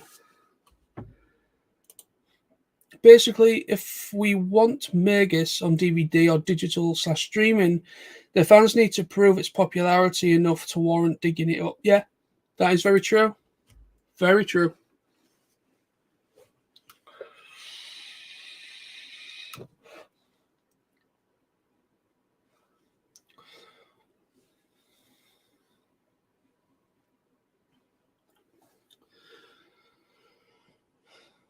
I mean, to be honest, I'm actually quite surprised. Like Netflix, they've got all of Code Lyoko.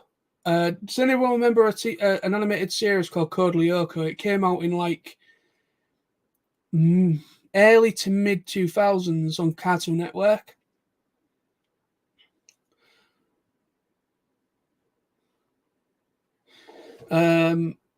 So yeah, basically Code Lyoko. Basically, Code Lyoko is fully, all of the seasons are on Netflix. And that has surprised the hell out of me. Why? It has been because they did manage to release all 4 seasons physically, but they're out of print. They only managed to release so many of the seasons. They only managed to just release all 4 seasons, but then the company Moonscoop, and the Moonscoop are the people that animated Code Lyoko, that produced it. But I think the company that distributed the DVDs and everything went out of business. So the distribution, the rights to the distribution rights and the streaming rights, or any sort of rights to be able to show it and to air it, went out the window. And Code Lyoko unfortunately just vanished. And I've got all 4 seasons. I managed to get all 4 seasons of Code Lyoko on DVD. I managed to find them. I was really lucky and I found them. But the fact that it's on Netflix now, Netflix obviously got the money to be able to bring certain things that are in some sort of licensing hell. They're able to kind of bring things out, bring things back that was popular at one point. So all Code Lyoko now is available on Netflix Netflix. But I've got it all. I've got it all down there on that bookshelf down there. Oh, I think we've got Sam. Maybe.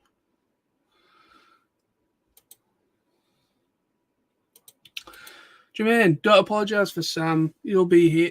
You'll be here all day. Oh yeah. I vaguely remember it. Yeah. Don't weep for the stupid. You'll be crying all day. Code Lyoko and their big foreheads. Yeah. Oh. Hello. Nosy. Oh, are you a bit shy tonight? No, I just don't have a great connection. Oh, okay. No worries. Oops. So webcam's just no good. Can you hear me okay?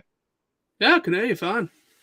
Yeah, I don't know what's going on. I haven't got a great connection. My webcam's a bit off, pretty stuttery, so I can't be bothered to put it on.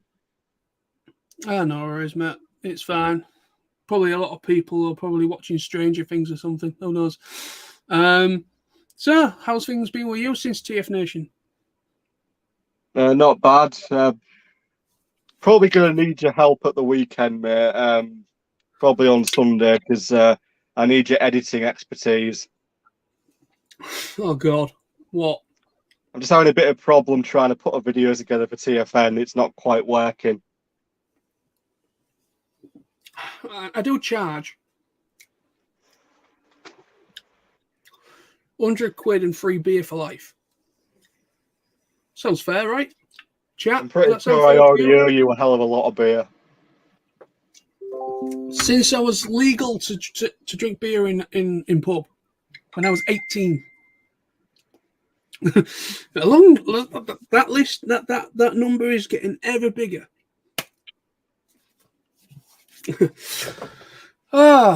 So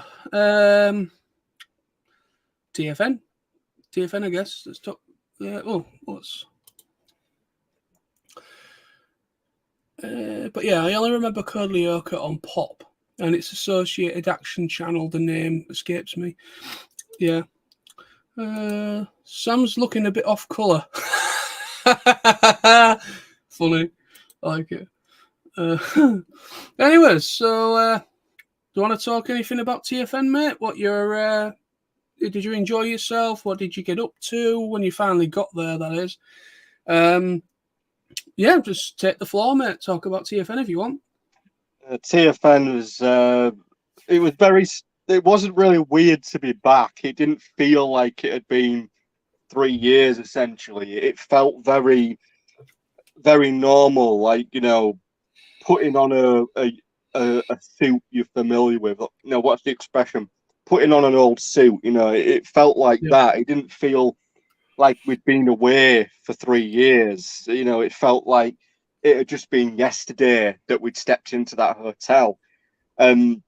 I'll fully admit when I arrived in Birmingham, in the evening, I was smiling, like a just big smile on my face. I was walking through Birmingham train station, and I just didn't have to think. I knew the way, I knew where I was going, I knew what train to get. I probably looked like I was on crack. I was literally just smiling from ear to ear, walking through Birmingham train station. Like it was bloody escaped from bloody maximum security prison or something. Yeah, but it was so great to be back. Good news. I've got the dates for March. I've got them booked off, mate. So I will definitely be there. I will be able to do that until January. Yeah. So out of interest, mate, since you were there, obviously I wasn't there Sunday afternoon. Did they actually announce the dates for TFN, like Birmingham TFN? No. Right, because I know. Obviously, March 25th is the date for the mini con. So I was just wondering whether or not they'd mentioned anything about next year for Birmingham. No. Basically, when I went to the ending ceremony, and during the ending ceremony, they said that obviously that's when they usually announce the next year's dates, but they said they can't do it yet because they're still wait. They said to us that apparently they're waiting on all the official figures to come in. They said that TF Nation this year's TFN was the biggest they've ever done in when it comes to attendees. Yeah. It even did better than Stan Bush year. Wow, that's saying something. That really is saying something. Yeah, it is. It is the most attended. This year, it was the most attended Transformers convention in Europe. That just says something, doesn't it? Well, I did see a hell of a lot of new faces, mate. I did see a lot of people there that I didn't recognise. So yeah, I think it's safe to say there was a lot of newbies there this year. There was a lot of people there. There was a guy who came all the way from Florida with his girlfriend, and he proposed to her there as well. There was a few other people that was talking to Tony. I don't even know the names. Literally, I don't even know everybody's name. I know Jim was the guy who proposed to his a guy called Jim. He proposed to his girlfriend at TFN. Yeah, there was a hell of a lot of newbies this year, and obviously a lot of people that just buy a one-day ticket, they probably just go up for the Saturday or go on the Sunday. people that are more local that live in Birmingham or whatever. But yeah, they smashed it. The attendance, apparently they said that that not all the numbers had come in at the end of it. They were still waiting for a set of numbers to come in, but they're looking into it, and apparently they said, I think as well, the reason why they're doing this Minicon thing in March next year is also kind of to make sure, just to help them out a bit more. Yeah. It's kind of more like a it's kind of like a reassurance thing, kind of not, kind of like to reassure that it is certainly going to go forward. It's just because it's obviously like they've literally been 3 years without any money coming in to put into the event, because all the money that comes in through ticket sales and everything goes straight back into booking guests, booking the hotel, the rooms, everything. So yeah, I don't know what's going on, but apparently they said we should maybe find out the dates for August maybe in the next week or two. If they're happy with the numbers, because I watched. Anybody in the chat see David Wallace's aka Calo Prime's live stream last night? If anybody's still watching, yeah, basically Calo Prime did his post TFN chat live stream last night, and he said that he doesn't know the numbers, so they've obviously got all the numbers in now of the attendance and ticket sales and that. But he has been reliably informed from people that know that he said that it was the highest attended or the most attended Transformers convention in Europe, and apparently it actually is like it was the biggest attendance in since TFN started. Well, that would put it. Well over 1,500 plus things. I know the average. I mean, Stan Bush, wasn't that? If I'm remembering right, wasn't that about 1,200 attended that one? Yeah, something around then. So it'd have to be 1,500 plus if it was like highest. Yeah, there'd have to be over at least maybe 12 or 1,300 people to be the highest. But yeah, I mean, that's sounding encouraging. Obviously, they wasn't expecting it to be as high as that. There was because of it essentially not being on physically for 3 years this weekend. There was a bit unsure. Excuse me. There was a little bit unsure whether the interest was still there, whether that people that only came up for the day, people that don't really do YouTube, they'll just come up and buy the toys.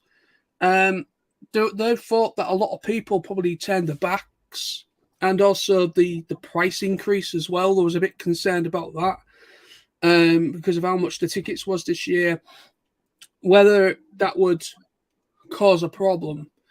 Yeah. Also, there was actually a bit of a ballsy guy in the audience at the end ceremony. Just before the ending ceremony, they basically they did like a meet the team, and it was basically ask questions to the TFN team about the event, future, whatever. And during that, I think the first person that was picked to ask a question asked the question that was pretty awkward to listen to. Yeah, he basically said, if I can remember rightly, basically he was asking about why they put the prices up so much, and why did we have? He was basically saying, why did we have to pay a lot more for this year? What was the reasons behind it, basically? And I was like, are you listening to yourself? why we had to. You don't have to pay anything you don't want to. No, it's personal choice. If you want to go to the convention, go. I mean, hell, to be perfectly honest, you could not buy a ticket for anything and just chill out in the bar all day, or if you wanted to, just buy a ticket for one day. You know, it'd be infinitely cheaper. End of the day, whether or not you want to go spend money on something is entirely your choice. You know, no one forces you to spend money. You know? No, and that's basically Billy. He took the question and he was fucking fantastic. He didn't have a go at him. He was basically said, "Thank you for your question." But I said I wouldn't phrase it just as you phrased it, but I still thank you for your question. He was being very respectful. I love Billy; he's a great guy. And he basically put his lawyer cap on, and he was basically he basically was explaining the reasons why they had to up the prices so much. And he also said is that you know you don't have to pay for anything that you don't want to. If you still want to come, you just pay for what you're interested in, whether it's just for the day, whether it's for Saturday and the Sunday. If you're not interested with a Friday, don't buy a Friday ticket. If you don't want to do the early entry, don't buy the early entry, because early entry was extra as well. Yeah. Which was an extra £30 for an hour. And I think there was 200 people that bought that. Apparently, there was about 200 people that were early entry for the first hour. Everybody else never bothered. So yeah, it was like nobody is forcing you to pay for the full shebang. I did. I didn't. I paid for everything. I paid for Friday, Saturday, Sunday, and for the club con, which was 4 bands. I had 4 wristbands on. 4 wristbands. But yeah, I didn't pay for the early entry. I didn't go for that because I never queue anyways. I just go in when it's general opening. But yeah, I mean, it got a little bit emotional. Dave actually broke down a little bit on the stage. He actually started crying, and they all had like a team hug in the corner afterwards. So it just shows just how much emotion's been going on behind the scenes. We're trying to keep the convention going. And also Dave, the other Dave, I think is Dave R. Still there, mate? Yeah, I'm still here. No, I just lost you there for a second. Yeah, I'm still here. I ain't gone anywhere. Oh, that's what Jermaine's just said it. Basically, the guy in the audience criticised the aggressive pricing. That was it. Exactly, call it aggressive. I mean, if you if you think about it, the place hadn't had one in minus 2019. You hadn't had one for 2 years, and ultimately the pricing was really adjusted, obviously, to meet demand, but also to sort of make some money back. Because at the end of the day, TF Nation is it's an independent convention. Its money, literally, the vast majority of its money comes from ticket sales. So, if you want TF Nation to continue, especially considering for the last 2 years, they had no choice. You had to put the ticket prices up. I mean, I'll be honest, it didn't affect me personally because, my tickets rolled over. So I didn't actually pay anything apart from what I'd already paid. But, apart from that, ultimately, as you say, it's your choice. End of the day, you buy what you want to buy.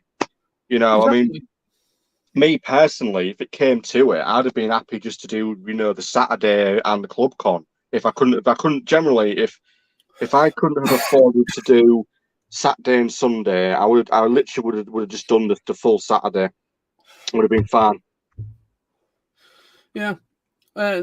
Basically, in the comments here, we've got Arterius Lux says, I know for me, I felt the post-con blues a lot more on the Monday after leaving. Almost could have done another day.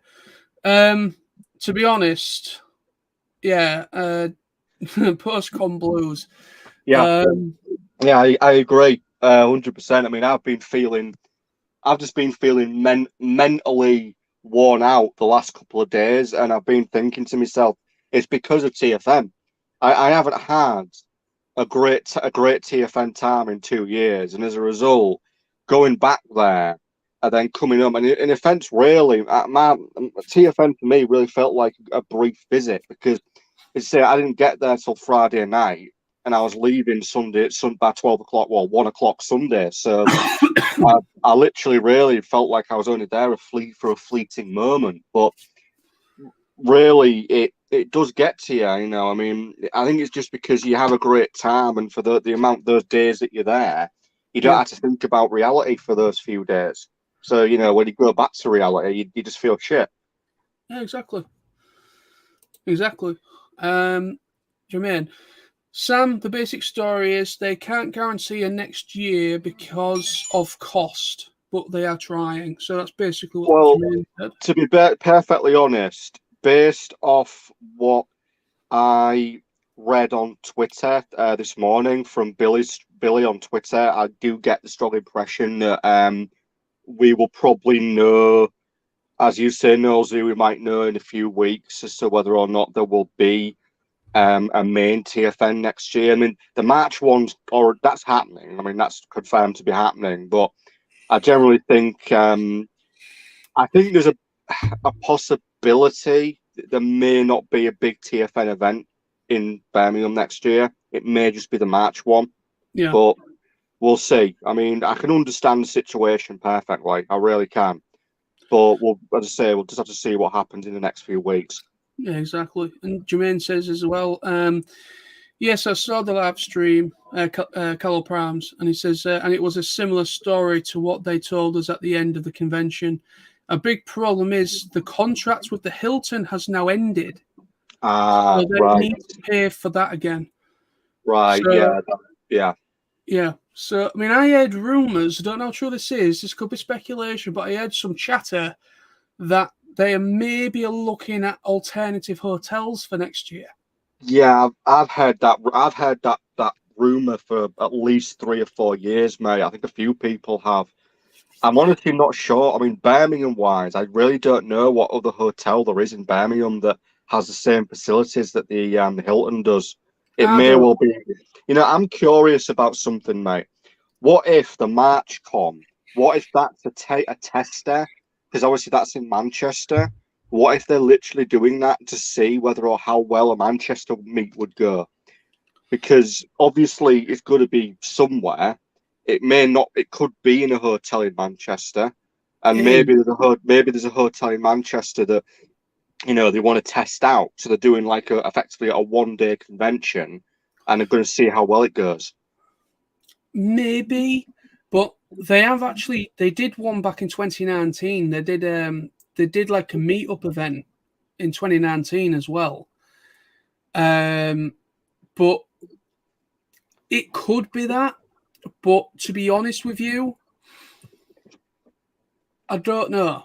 Because during TFN, when people, because there was some conversation going on about the Manchester one, and a lot of people said that it's too far out for them. People that are from like that southern, come from like London way, it's quite a trek to get there just for 1 day, and it is. I mean, if I did it, I'll be traveling up the Friday, get an Yeah, hotel, same here, mate.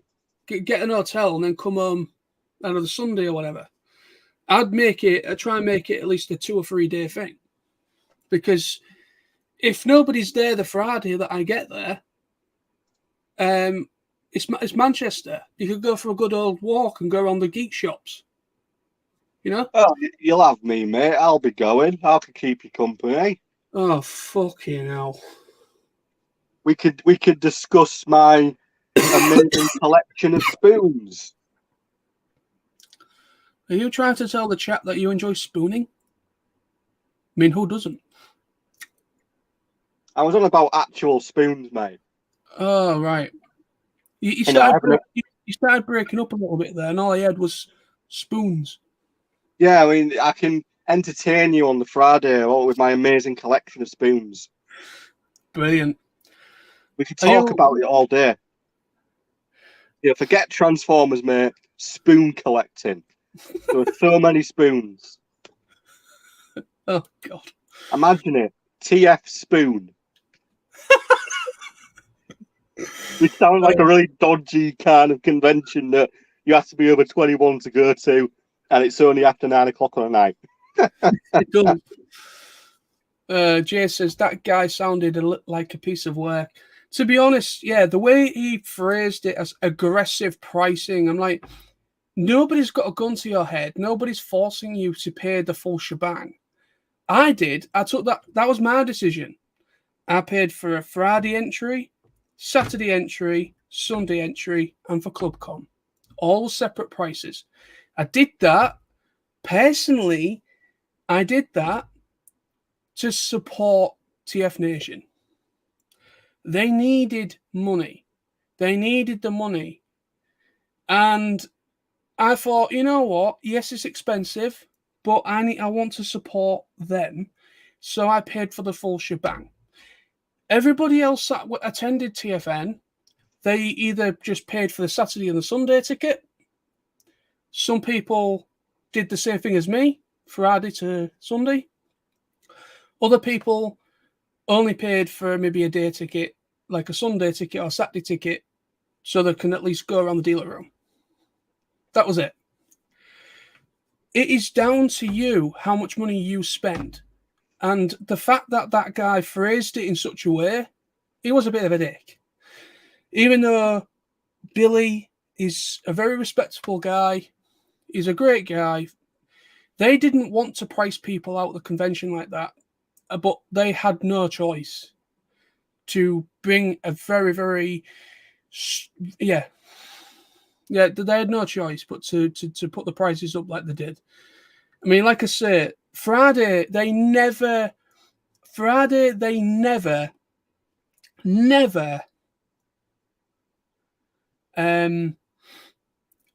charged people for in the past. They never charged people for the Friday entry. But they were looking at how much they're losing. They were, for making Friday a free day, they were actually losing out money-wise. And it was hurting them because they had to hire an additional room from the hotel. They had to hire out an additional alternative room in order to put the Friday stuff on. And that costs money. And they wasn't charging for that privilege. So that's why they took it upon themselves for this year. That's why they charged for the Friday, because they needed to. Because they needed to have that. If you was there Friday and you was interested, then you pay for going to see the film. There was about 4 panels on the Friday, starting from about 11 o'clock in the morning. There was stuff to do. And also they were doing Transformers the movie as well, if you wanted to go and see that. Not bad for about 30 quid. I don't think it was that much for the Friday, actually. I think it was actually quite cheap. Not bad. Not bad. But the fact is, the reason why a lot of people didn't go this year, there's a couple of factors at play. Personal reasons could be cost of living, which I think that is the main problem. Cost of living, everything's gone up. Another thing is the price increase. That turned a lot of people away. That did turn a few people away. I'm not going to lie.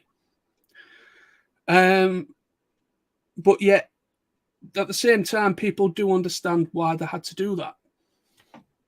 But it was too expensive for people to afford on top of a hotel. No. You get that. I mean, that's completely understandable. I mean, the thing is, mate, I think one of the big problems is, I think, as for example, what this bloke said on the Sunday night, I think some people don't realise how much money goes into a convention, even a a small independent one like TFN, it costs a lot. I mean, I don't know the numbers, but I know it costs a lot to put it on. I mean, you've got renting the rooms, you've got obviously paying the guests' fees, you've got obviously all the legal fees. You know, it's all sorts of stuff. And obviously, I don't know if you've read what Billy put on Twitter earlier today, but one of the things he mentioned was that obviously when all the restrictions were on, they had loads and loads of basically, you know, TFN stuff in storage lockers that they couldn't retrieve, and it was costing them to keep it in there. So again, you know, that's another cost. And ultimately, you know, even if, I don't know, someone came forward, let's say, and offered to give TF Nation 200 grand in funding, that would be great. But realistically, that would probably be able to fund TFN for maybe 5-6 years. But you know, it in a lot of ways, you've got to kind of look at it as realistically. Yeah, I think we may well be looking at certain changes in the future, depending on sort of how things progress, especially for conventions. Exactly. Yeah, it's. I mean, the other David, I think he's called David R. Because obviously you got you know David Wallace, Carl Pram, and then you got the other David, and basically during that they were basically saying about just how much it is, and they are pretty much Billy, David R, and a couple of other people they're funding this out of their own pockets. Yeah. They're paying for their own accommodation. They don't take subsidies. They pay for their accommodation. And sometimes they're there for 5 days, maybe 6 days. They're there probably a day or two before we get there. And they're paying for that out of their own pockets. And all the money and proceeds from ticket sales does not go into their pockets. It goes into running the convention. And because there hasn't been one for the past, 3 years this year, but 2 years really, seeing as there hasn't been one for a while, they've just ran out of money. And apparently, this is how dire it got. They really let it all out, and at the end, at that panel. Apparently, Billy, when he was replying to that guy, he actually said another reason why the ticket price hike was 2 members on that stage. He didn't say who, and to be honest, it's none of our business to know who they are either. But he said 2 members were looking into remortgaging their houses in order to fund the convention to try and keep it going. Hell. That's how dire the situation was going. Good God, mate! That is shocking. Really, that is just shock. That is shocking. Yeah. That actually really puts things into perspective. Really, that's bloody hell. That is. And that's why there were no words really to. That is how dire the situation was going. They were willing to remortgage their houses or looking into a possibility of that just to keep the convention going. And Billy didn't want that. Billy didn't want them to go down that road. And as a team, they come up with an alternative solution, which was to, unfortunately, put the prices up more for this year so that they didn't have to do that. That was part of it. That was one part of it. And then obviously cost of living and everything's gone up. Materials have gone up in price and everything. Everything's gone up because of everything's gone up. And on top of that as well, like Jermaine said, the agreement, whatever, their contracts run out. So they need to renegotiate another contract agreement if they want to stay at that hotel any longer anymore. That could well lie the problem there, mate, because obviously we have no idea any of the details around the contract, but renegotiating the contract, well, obviously it could cost more than it did originally. There could be other circumstances. The hotel might want to put certain restrictions in place. You never know. Yeah. The other thing as well Yeah. is I don't know what it's like now, how the last 2 years affected everything, but I do know the Hilton Hotel in Birmingham that actually had quite a few contracts for different conventions. So it's quite possible there's I couldn't call it a bidding war. That wouldn't really be the right word, but there'll definitely be potentially a lot of what's the word I'm trying to think of? Competition. Yeah, that's the word. Yeah, there'll probably be a lot of competition if there's various different conventions that want to be there. So again, that's another thing to think about. Yeah, that's it. I mean, the thing is, that hotel, they hold a lot of events throughout the year. You know, like when we were there, they had that Motion Con, that dance thing at the same time. We've also had Faith Con. Oh, how we love Faith Con. We've also had Quilt Con a few times. And to be honest, I'll be very happy if Motion Con comes every single year, because my God, are those women nice. My God. Whew. Sorry, getting a bit you're supposed to be there for Transformers. I'm sorry, mate, but no, I'm a guy. Plastic figures that transform, and obviously the occasional beer. Sorry, mate, I'm getting warm just thinking about it. Oof. Whew. Sorry. Would you like to turn the camera off? Do you need any privacy? I'm good. But no, it was. But yeah, it's looking. Obviously the situation was a bit dire. Obviously, from what they was describing it as. But I do have faith in them. I have faith in the people behind the scenes. I have faith in Billy, David, the other David, both mate brothers. I have faith in all of them. That this convention's in brilliant, capable hands. A great team that work well together, and I generally do believe TFN will come back next year in August. A full shebang event. I think this thing, answering your question properly again, when you said about Manchester, it is kind of a test, or it's kind of a strategy on their side. I think it's just to see if they can,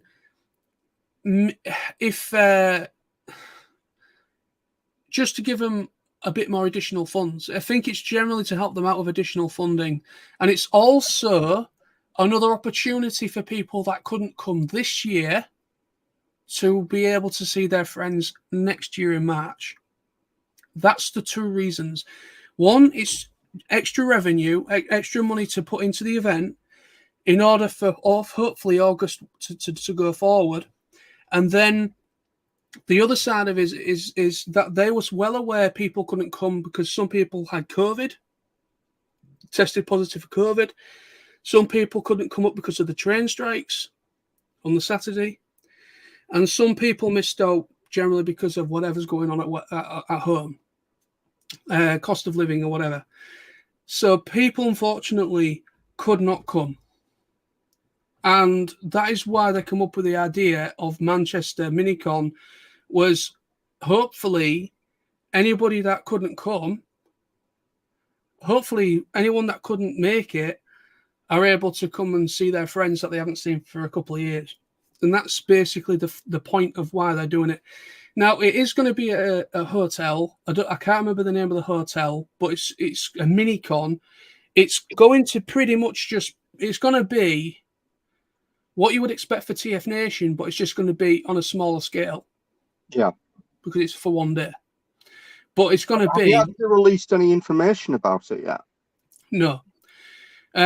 Kello Pram, when he did his live stream last night, someone asked him the question about Manchester, what's going to be in store, and he said he can't say anything yet. So they're probably going to announce the tickets. I don't think the tickets are on sale yet. Anything of that nature, we probably might find out in the next couple of weeks.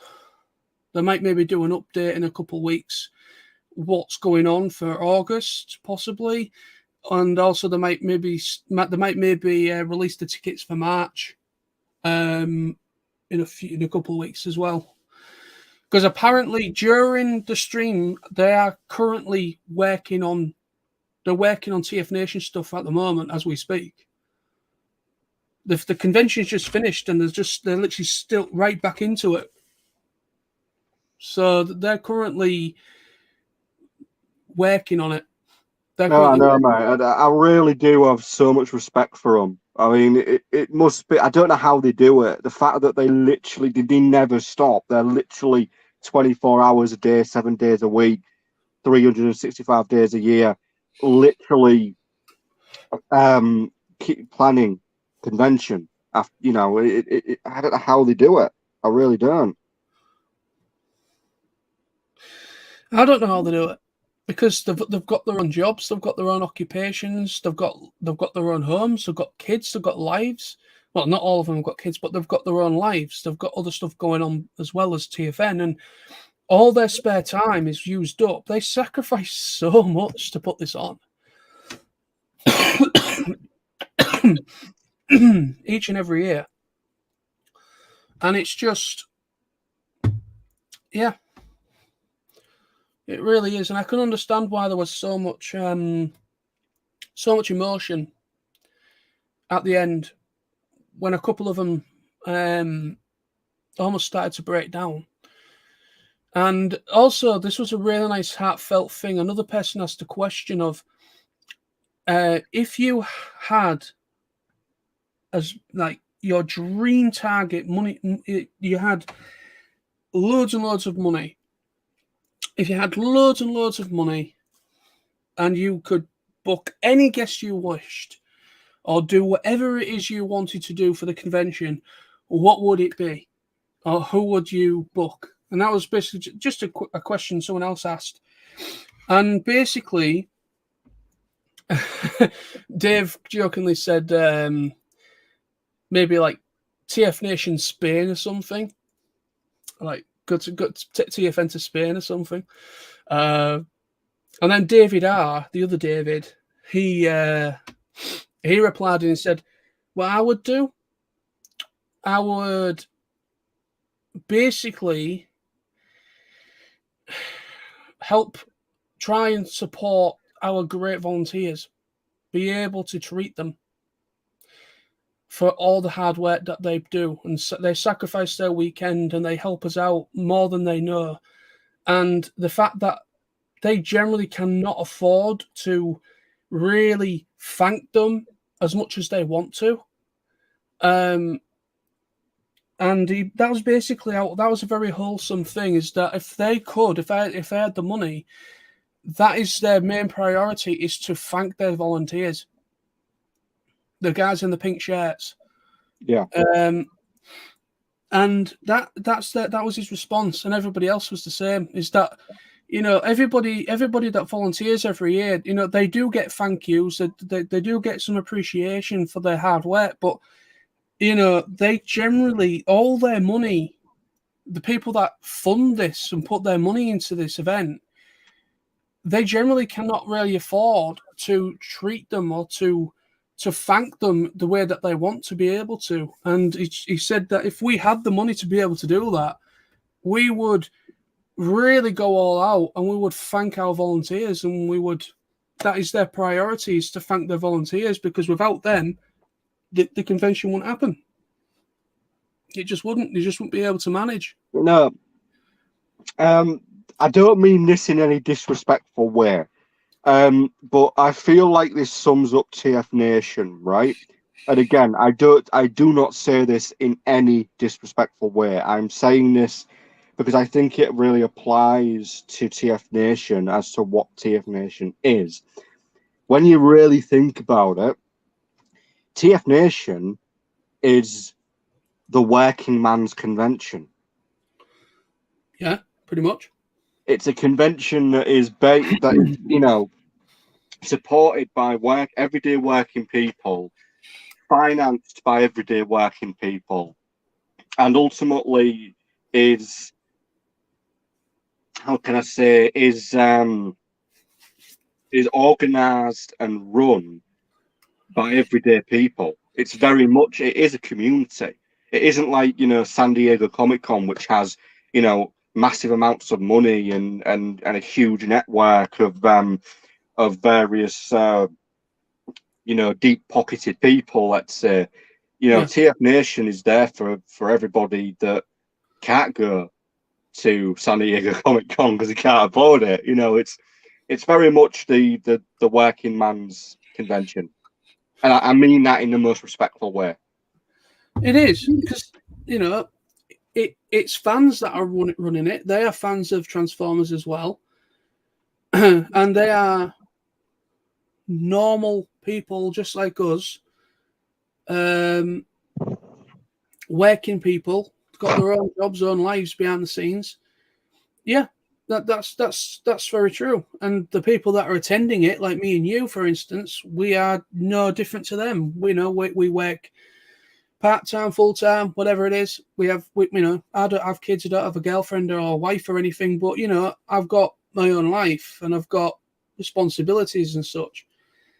Well, not responsibilities, but you know what I mean. But you know what I mean? It's, yeah, I get your point. I do get your point. Let's catch up with the chat. Jermaine says, spoons? Wow, that's got to be hours worth of content. Jay says, Sam, you got a spork? So, Sam, do you have a spork in your collection? I do. I do actually have a spork. He has a spork. I have a titanium spork.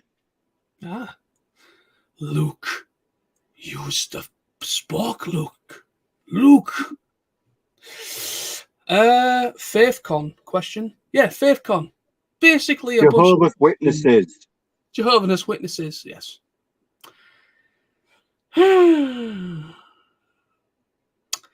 I think I've mentioned this story a few times.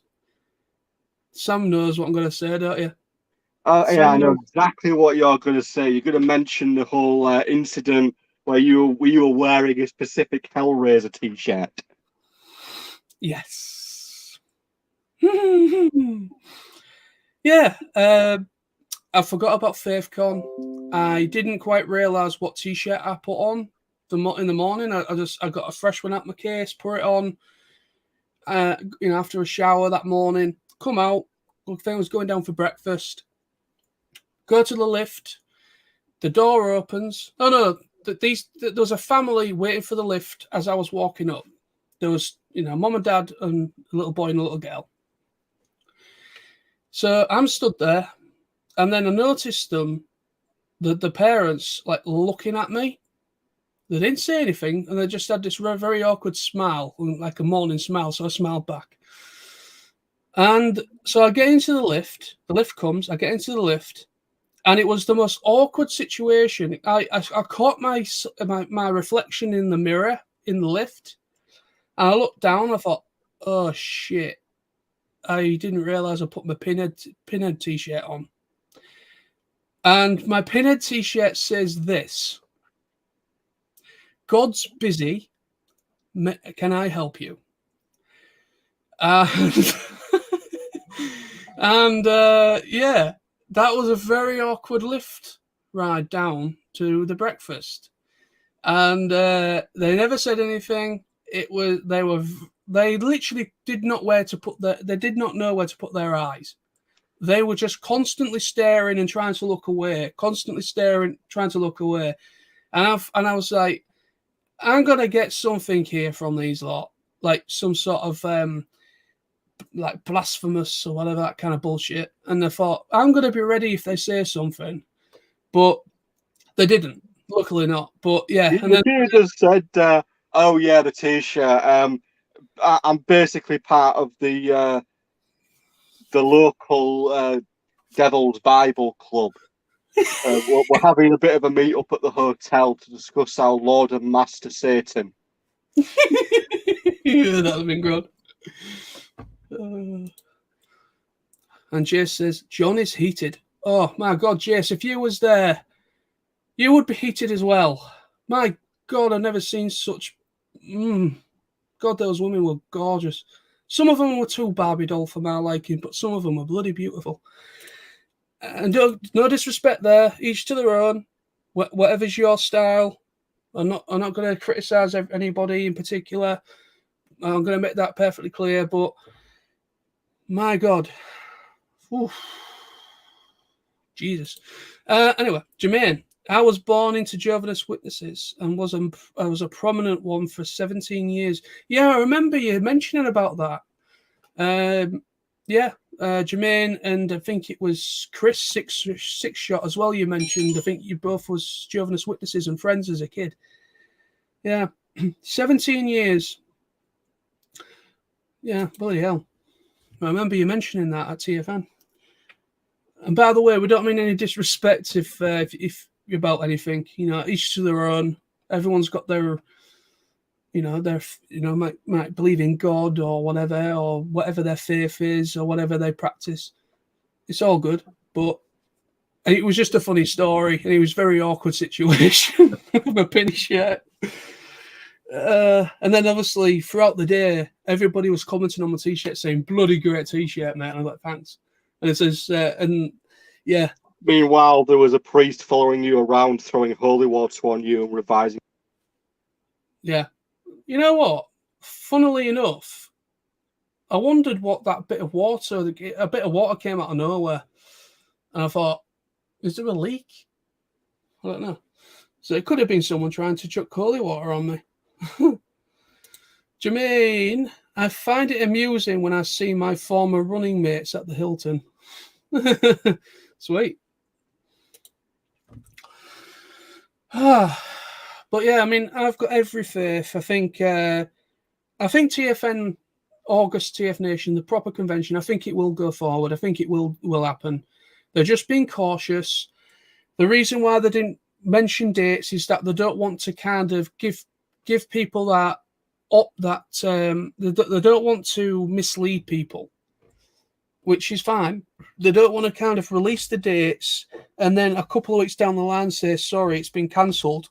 We just can't afford to run it. They don't want to mess people around like that.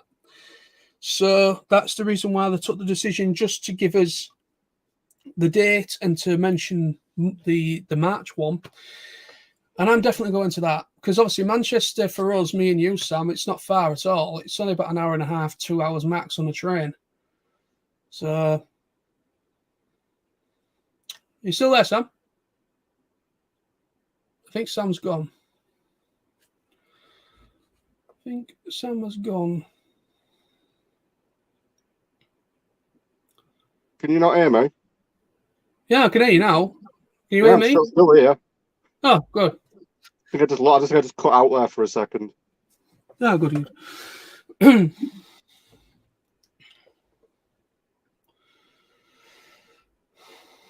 Jermaine.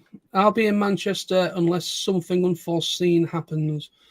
Okay. Yeah, you never know, do you, what's around the corner. But hopefully. I mean, I'll be there. I mean, like I was saying, Manchester's not very far for me and Sam. It's like about an hour and a half, 2 hours max on train. But like I say, I'll probably do something similar to TFN, where I'll probably go up the day before the convention, the main day convention thing, minicon. I'll probably go up on the Friday, try and get there as early as possible for the check-in. No doubt other people may do the same. If nobody's there, maybe if everybody's just going to come up on the Saturday, the main day, then that's cool. But in order for it to be a justified thing, I will probably just I'll stay the night and come home maybe Sunday afternoon or maybe come home the Monday morning. like I would for TFN.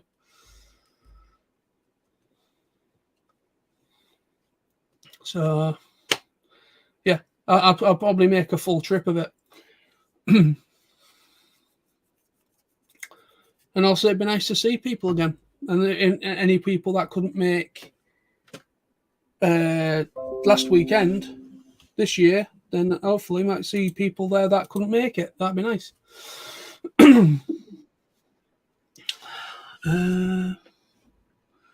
Jermaine, I need to stay over to justify the journey. Yeah, same here. That's me. I mean, like I said, it's only about an hour and a half, 2 hours travel. It's actually from Hull to Birmingham. It's about 3.5, 4 hour trip on train. By car, it's quicker by car, but I do not want to drive all the way to Birmingham because Birmingham is one of the worst road systems I've ever noticed. It's fucking terrible. Absolutely terrible. And I do not want to drive around where there's maniacs driving around Birmingham. Literally, when we used to be at the Holiday Inn near New Street Station, that hotel, Jesus Christ, we used to look, we was on the balcony outside the bar, and we was just constantly watching people darting across the road, almost getting run over by impatient drivers. We were like constant beeping. Jesus Christ, it was bad. And I'm not driving, not on your Nelly am I driving to Birmingham. I don't give a rat's ass. I know people tease me. Tony teases me and has a go for me not driving. I know it was brought up this year at TFN by a couple of people why I don't drive up, why I don't drive. I'm like, why? I don't want to drive, and it's far cheaper to get the coach. It's literally 20 quid both ways, 40 quid. You can't go anywhere for 40 quid anymore, especially not on the train, unless you manage to work for. Maybe you work on this on the rails. Maybe you're like a maintenance, track maintenance, or you're a train driver or a conductor, whatever, a ticket collector, whatever. You know, if you work on the rails, you will get a discount. Or if you have kids, you might get a discount. You might get like a family pass or something. I know my dad did. My dad got like a discount because my dad used to work on the rails. He didn't. My dad used to. My dad used to be in logistics. My dad used to be a truck driver. But he worked alongside. I think he also had like a little job on the rails as well when he was younger. I don't know what he did, but yeah.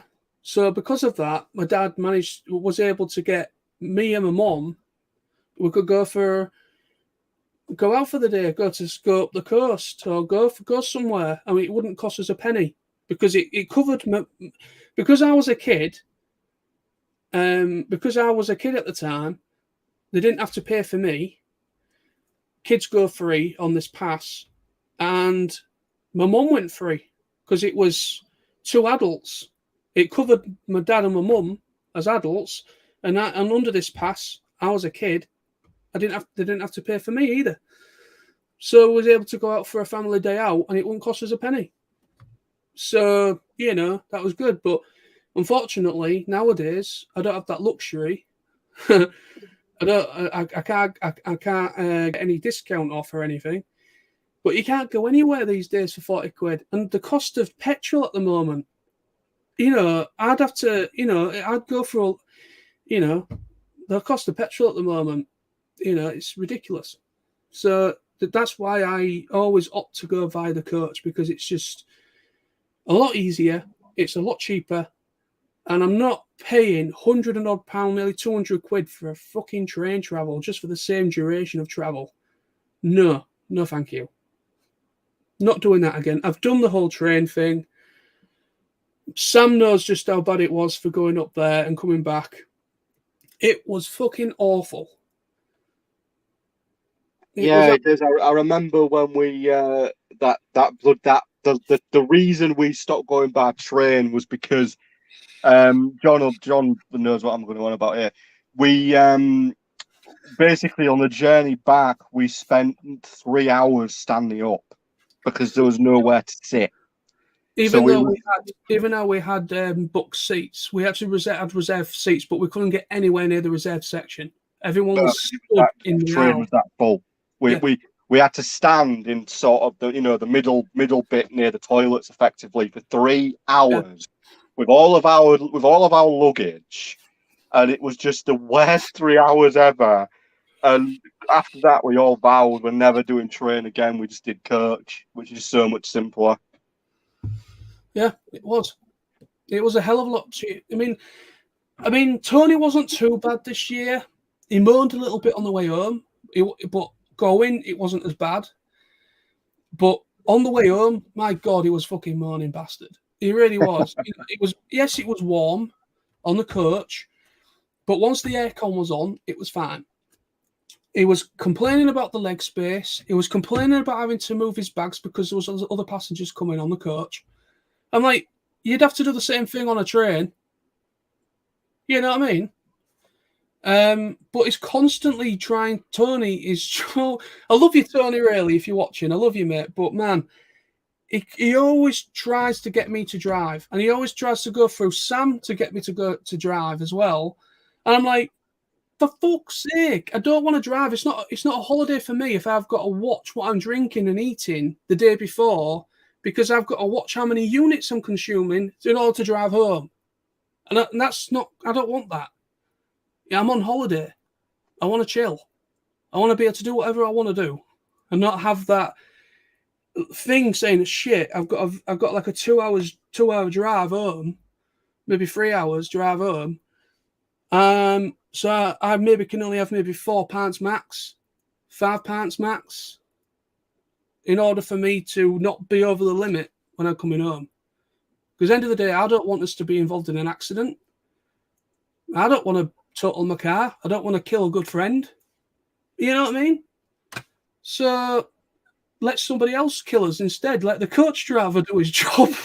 I'm sorry that was wrong to say. I apologize. I'm doing. I said that in jest. That was wrong. But you know what I mean. But no, 40 quid. You can't argue with that. 40 quid, 20 quid both ways for a return to Birmingham, and it's a 4-hour trip. For the same duration on a train, it would have cost us about 180 quid for the same duration. And you've got to, and there's no direct route anymore. I don't know about now. I'd have to double check. But before, when we went via the train, he had to stop either at Sheffield or Doncaster. He had to change trains at either Doncaster or Sheffield to go the rest of the way to Birmingham. There was no direct route from Hull to Birmingham. So you had to get off either.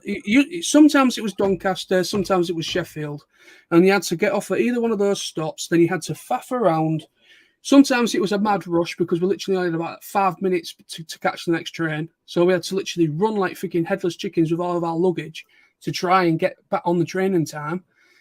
And then other times we was waiting about 45 minutes to an hour because the train's delayed.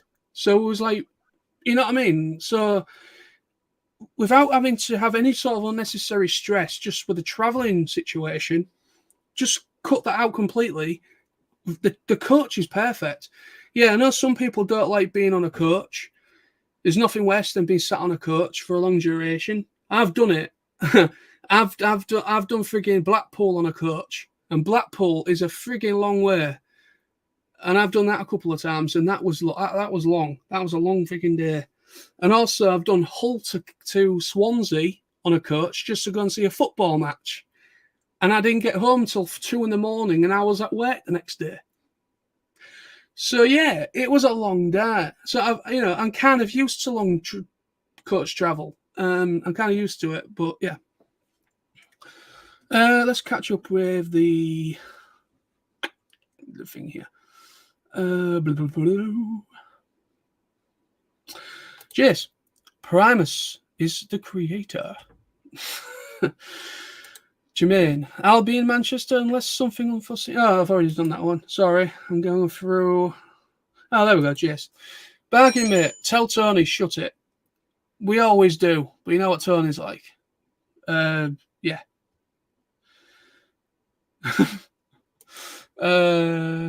Arterius looks, blame the rail bosses. Yep. And he says, Jace, get this, Jace again. This just in, beware killer coach drivers. Oh, man. But yeah, I mean, I'm definitely going to come to the one in March. There's plenty of time for me to get some money together. Unfortunately, I will have to get another car before we go. But at the same time, it shouldn't be a problem because, like I say, it's only for one day. But I will probably I'll probably travel up on the Friday, come home the Monday, like I would, like something similar to TFN, the main thing. But it would mean 2 nights sleep. But no, it would mean 3 nights. Yeah, 3 nights in a hotel. But Manchester, I'm hoping that whatever they're in, what hotel it is, or whatever hotels are nearby, no doubt we'll be able to find a decent hotel at a decent price. Shouldn't be a problem at all. I mean, I have been to Manchester a couple of times. I've been for a couple of meetups with people that used to go to Auto Assembly and TFN.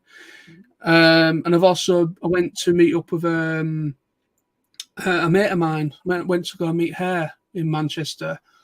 And we just went so I've been about 3 times to Manchester. So the main city centre, Manchester city centre, I'm fairly familiar with it. I'm familiar with the train station. So I know where I need to go and what I need to do with that because, so yeah, so it's all good. Arterius, double check your public transport for Decepticon badges. Yeah. Oh, man. Astro Train, transform and get us out of here. Arterius looks. Though Astro Force would be an improvement on some rail networks. Yeah, definitely. Jettison some weight or I'll never make it back to Hull. Oh God. You still there, Sam? Yeah, still here, mate. Oh man, good. But yeah, to be honest, I think maybe in about 5 minutes I might bring this to an end because it's going on for 3 hours. It doesn't feel like I've been on for 3 hours, but I've been on for nearly 3 hours, and I wasn't going to do 3 hours, but technology is great when it works, and obviously Sam had problems getting on. So, but yeah, it's been good to talk a bit about TFN. It's been good to have a bit of a laugh, and it's been a good chat actually. We've had quite a few people in tonight. But I think people started droning out because obviously I think Transformers the show, they do their stream on a Friday night, I think, at about 8 o'clock. So I think some people probably was watching that as well, I assume. I don't even know if they were doing one tonight, but but usually they do.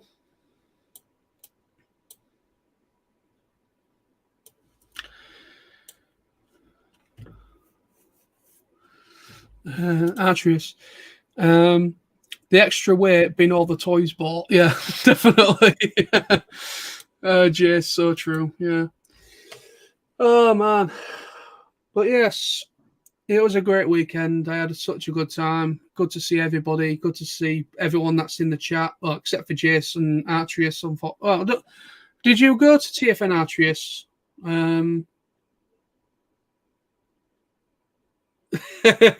Jermaine, good job, John Tony. Yeah, poor Jermaine. For some reason, he kept calling me Tony instead of John, and he kept calling Tony John. So I'd love to have been in that situation, seeing what Tony's reaction would be of being called John instead of Tony. That'd have been quite funny. I bet Tony was absolutely mortified of being called John. Like, you're calling me John? You're associating me with that guy? Oh man. But yeah, it was a great weekend. But yeah, it was fucking good, and I'm still feeling the effects of TFN. But I'm about 90% regenerated. I wish I was a doctor. I think Doctor Who doctor. I wish I was the doctor or the master, whatever. And we're basically, I was a Time Lord. Let's just keep it simple. I wish I was a Time Lord, and you could just basically, whenever your energy completely goes fucked, you just regenerate yourself into someone else, and just go on, carry on. You never know. I could regenerate myself, and I might look like Brad Pitt. Things might work out better for me. Who knows? And then in the other side, I might regenerate into a woman, and I've got real nice big tits. Who knows? I think Sam's just kind of gone silent. He's now got a picture in his mind of me with tits. No, I was trying to think the opposite of that, actually.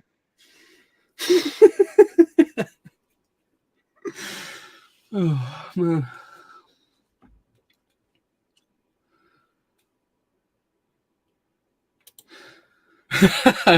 Jermaine says Tony hated me getting his name screwed up. Oh, fucking hell, Lord. I wish I was there when that happened. That would have been fucking hilarious.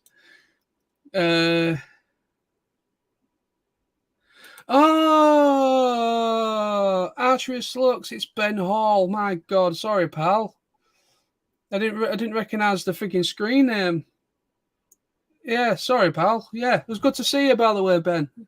It was, yeah, fucking hell, man. Yeah, I've been called arse in the nicest way possible. I miss Jared Wolfgang 1. He didn't come to TFN this year, and I was really hoping to see him. I absolutely bloody love Jared. And he calls everybody CUNT.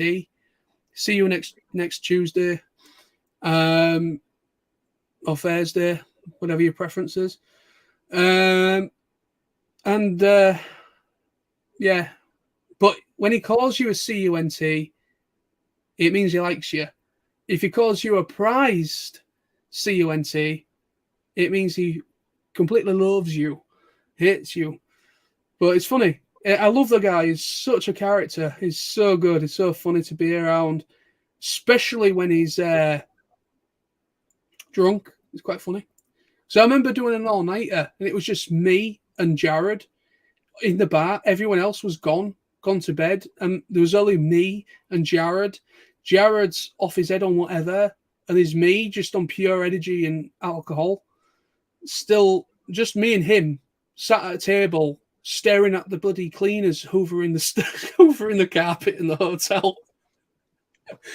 Oh man! Yes, I remember that very well because I woke up to firstly thinking that isn't John, followed by why is Dalton in John's bed? Where's John? And then I get a phone call from you like 20 minutes later, like 7:30. Hi, Sam. I've been awake all night talking to Jared. Do you want to come and have some breakfast? Yeah, all right. Oh, yeah, why Dalton in your bed? Yes, literally, I woke up. Literally, for a minute, I was like, who the fuck is that? I didn't recognize him. I was literally staring at Dalton, sleeping in your bed. And for a minute, I was like, am I in the wrong hotel room? No, I'm not. Then who the hell is that? That isn't John. And for a minute, I was thinking, I don't know who this person is. And it suddenly dawned on me, oh, it's Dalton. Right, where the hell's Nosy? Nosy isn't here. What the hell is going on? He literally baffled the hell out of me. Literally, you weren't there. Dalton was sleeping in your bed. And then I was thinking, where the hell are you? Then you called me literally 10 minutes after I woke up, and it was like, oh yeah, I've been awake all night. I'm having breakfast. It was like, right, okay. Why's Dalton in your bed, mate? It's like, oh yeah. Well, here is the reason. And it's like, oh right, okay, yeah. I'll come and get some breakfast.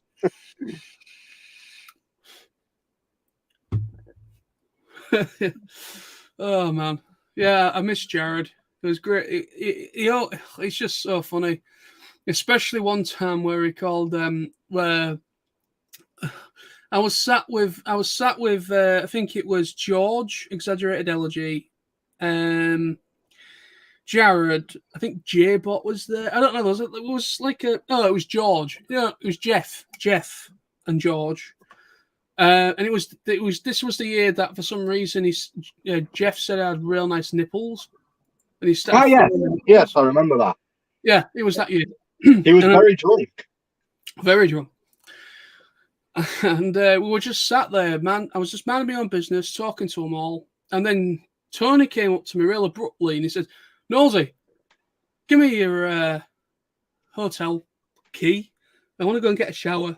And then Nick's not here yet, and I don't have a room, and I want to get a shower. I went, all right, mate, there you go. And as Tony's walking away, Jared just goes, what a fucking cunt.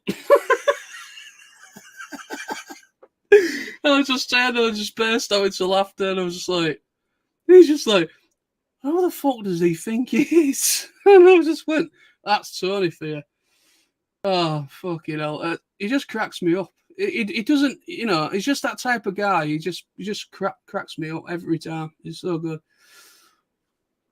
But yeah, I missed. There was a few people I didn't go this year. Tammy, Andy Millman, Simon Skay. Who else didn't go this year? Fucking hell, there's quite a few. There's quite a few people that didn't go this year for whatever reason. But hopefully next year there might be even more of us next year. So it's looking, if TFN in August happens, then I think there'll be a much higher attendance for the YouTube lot. Definitely. And podcast people, because a lot of people that used to do YouTube now do podcasting. A lot of it. I'd like to do podcasting again. I actually did do a little podcast show. Do you remember, Sam, me and you? Yeah, we did for a while, didn't we? We did a bit of a podcast. Yeah, it kind of did quite well at the beginning, and then we just didn't seem to get any views, and then we just kind of fizzled out of it, just stopped doing it. Yeah, I can't remember what service we used. It was like a free-to-use podcast service, and you could pay to use it to use all the features, but it was actually free. But was the good thing called SoundCloud? No, it wasn't SoundCloud. I don't think it was SoundCloud. I think it had podcast in the name. I think it had something like podcast in the name, but I can't remember it now. But it was free to use. But the great thing about it is that it would automatically put your podcasts on iTunes. So, yeah, it was pretty cool. Is that basically you'd upload it, upload it to their service, and for some reason it would automatically, or for some reason it would put it onto iTunes. So you actually had it on their site and you had it up on iTunes as well. So it actually kind of, because back then it was only iTunes. You didn't have, Spotify. I think Spotify was either brand new or it was maybe a couple of years away at that point for Spotify being a thing. Because a lot of people use Spotify for the podcasting now because it's a lot easier. But yeah. But I used to do a bit of podcasting, but I want man to go into it again, but I want man to try it again. But I won't know where to start now because it's been so long. I won't know where to start. And I don't really want to pay money to do it if I can help it. I know some people used to. Some people used to pay like a small amount per month for some podcast place, but I thought, nah. I mean, essentially, you can do podcasts and you can just upload them to YouTube.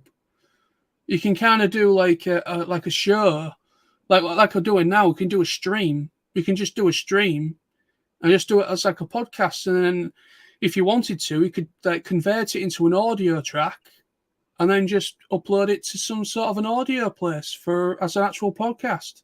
A lot of people do that now. A lot of people do the podcast as a video cast, and then they put the audio track of that, or they put the audio track version of it onto an audio sharing site for podcasting. A lot of people do that now. A lot of people. So that's maybe a way around it. Possibly. There are ways, mate. Yeah.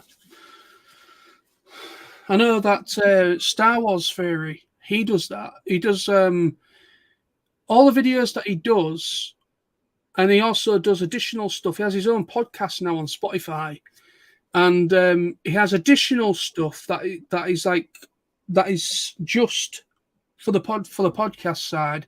But any video he does, he also does it as a podcast thing. So he actually, basically most of the videos that he covers, he just simply just puts the audio track through and audio track up as a podcast, and he also does extra stuff as well, extra discussions as a podcast.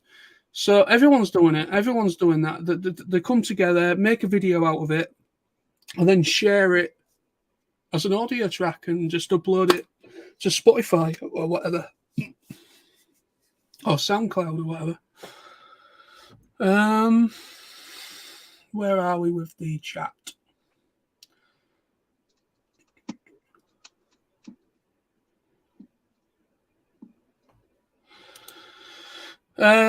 Ben or Artrius, he says, no worries, I don't go by this name much. No worries. And he says, just be Wolverine way better. Yeah, Wolverine's fucking sweet. And he goes, depends which Wolverine. And I say, well, yeah. I mean, Wolverine's fucking ace, but I love the 80s series, animated series Wolverine, but I also love Wolverine Evolution, X-Men Evolution. Which was the other one where Scott McNeil voiced Logan and Wolverine. I like that version as well. That's cool. But I love Wolverine. It's fucking ace. And then Jay says, see you next TF Nation. Then Jermaine, I couldn't even get to my hotel the first night. Yeah. Did you hear about that, Sam? Well, I know the Thursday night the Hilton was completely shut. Yeah, it was. So everybody was staying in different hotels. Oh no! He's talking about something else. Yeah. Yeah, I just remembered what he's talking about. Oh man, Jermaine, that was fucking hilarious. This was the night that I did my all-nighter. I did an all-nighter this year. The Friday evening going into Saturday, I did an all-nighter and just went straight into breakfast as it opened at 7 a.m. And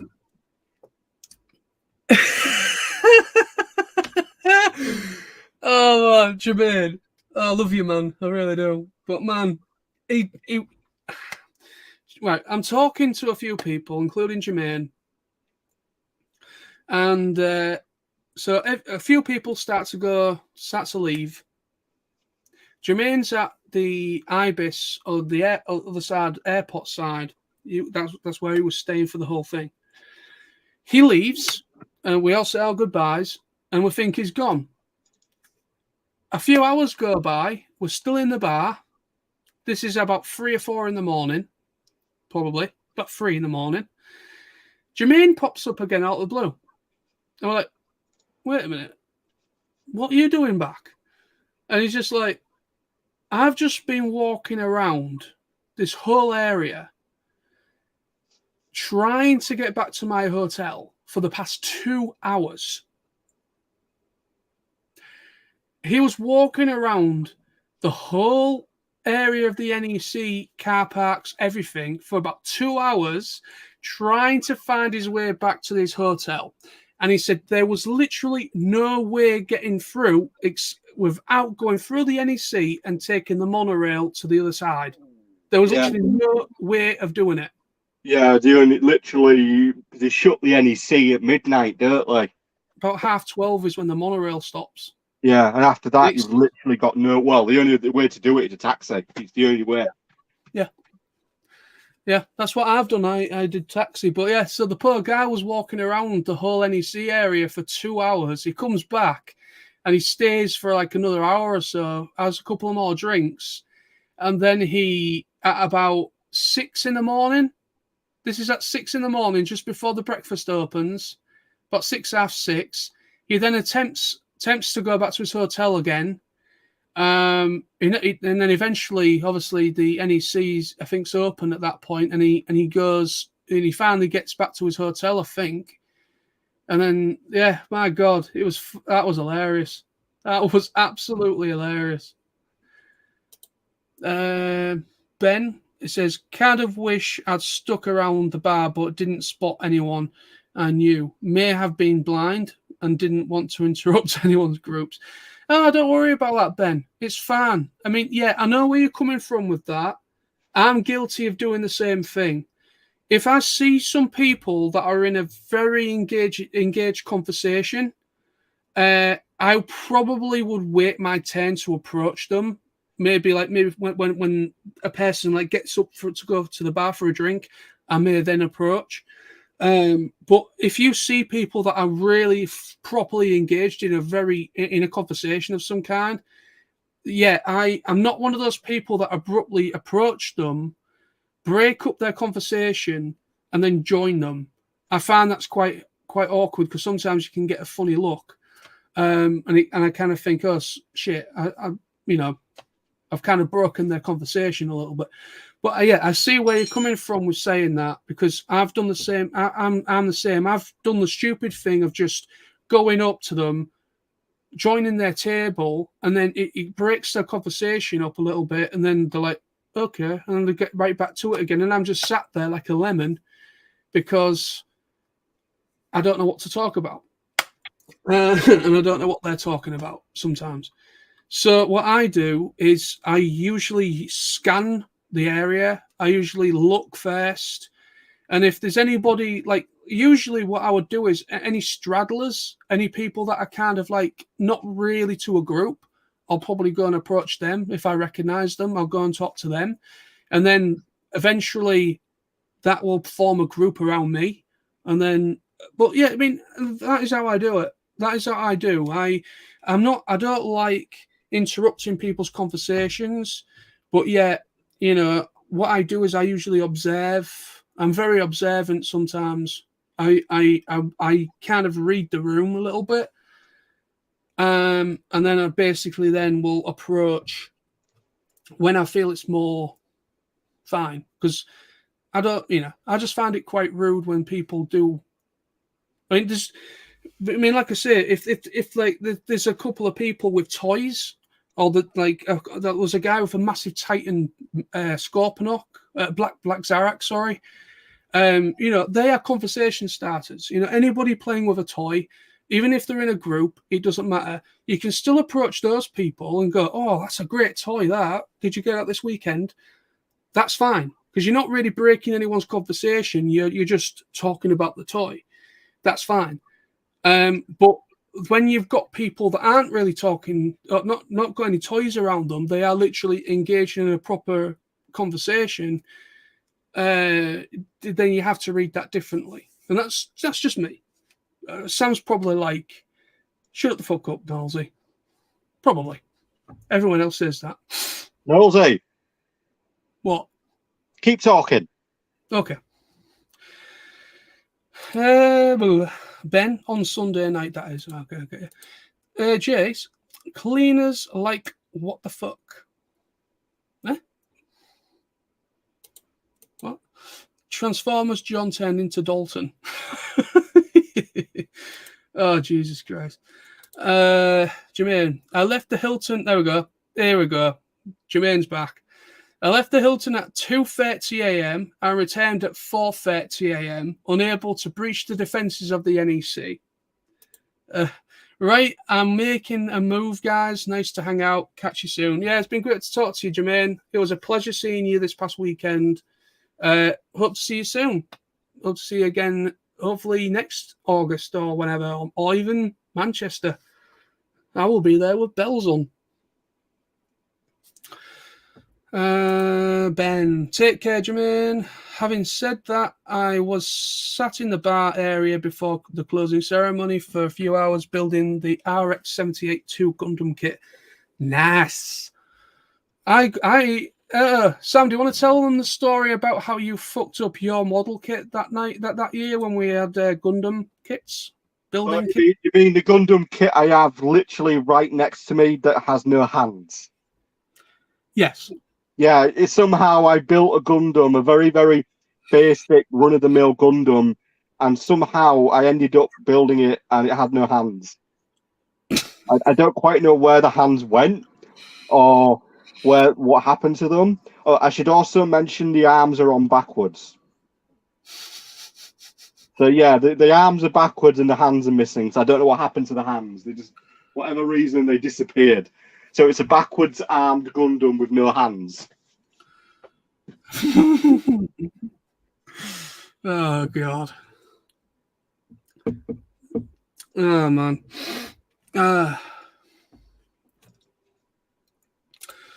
Ben, take care, Jimmy. Oh no, I've already done that one. Ben again, yeah. If you need hands, you can get sets. I didn't know that. So if you need some hands, Sam, you can actually get some hands for your Gundam. Yeah, good to know. I may have. I was actually thinking of getting a model kit. I actually was eyeing up a couple of Medabot ones, but looking at them, I thought one of them was Metabee, which was the main character's Medabot from the show Medabots. But it wasn't. I don't think it was the same guy. I don't think it was the same Medabot. It looked like him, but looking at the design of him, and then when I turned it over, the proportions were different. His eyes were different.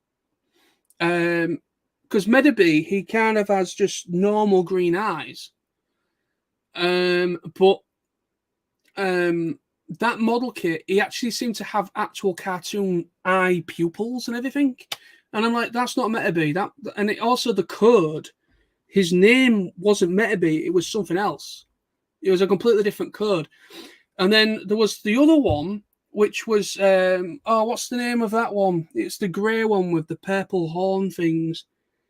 Is it Rorschach? Something like that. Can't remember his name. But even he looked different. So I didn't pick him up in the end because I thought, well, they're not what I'm thinking they are.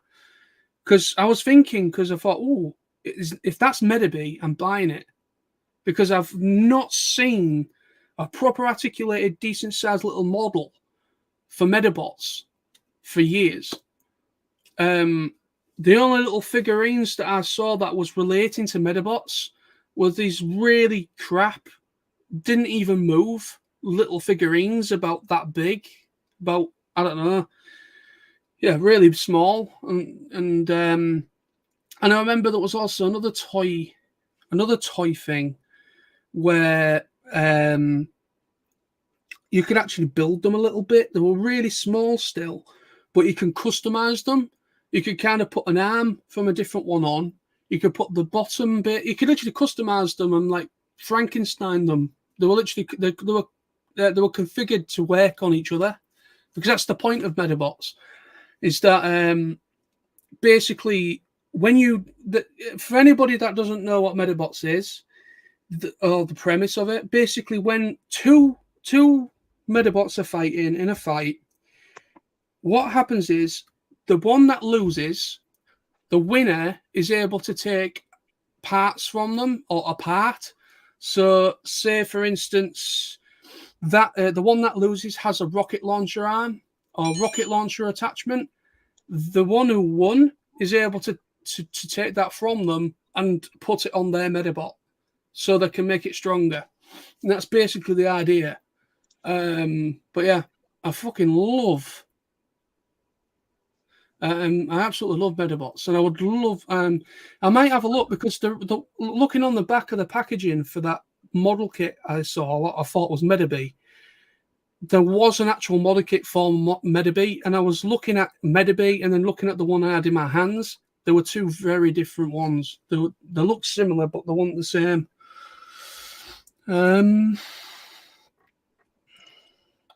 Ben, right, Sam, are you still there? Yeah, still here, mate. Artrius, aka Ben, he has a message for you. He says, "Message for Sam. If you need some extra hands, I have some spare." Yeah. Do you now? You know what? Extra hands. Well, that will be good. I mean, I don't actually know what model this is. I don't really know a hell of a lot about Gundam. It's the basic one that they were handing out, wasn't it? Yeah. Yeah, it's RX-78. It's basically the one that he said RX-78. It was that Gundam, but it was a basic kit, so it had very limited articulation and everything on it. But he says that if you need any extra hands, he has some spare. I could definitely do with a pair. Okay. And you might have to fix the arms. Well, I'll probably have to take them off and reattach them. Well, yeah. Well, that's not difficult. They plug into one another, so you just unplug them, plug them back in. Simple. Well, guys, I think that is going to be it. Everyone's gone now, anyways, by the looks of it. There's only one person watching, and I think that's Ben. So, yeah, that's going to be the end of the stream tonight. It's over 3 hours. I was not thinking or expecting it to be as long as this. So, thank you ever so much to everyone in the comments, in the chat. Thank you to Jermaine, to Jace, to Ben, aka Artrius, to...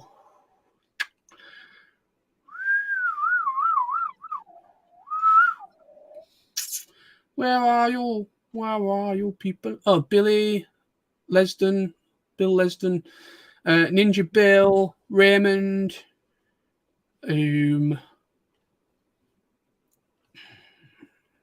Silvermoon, Sam Silvermoon,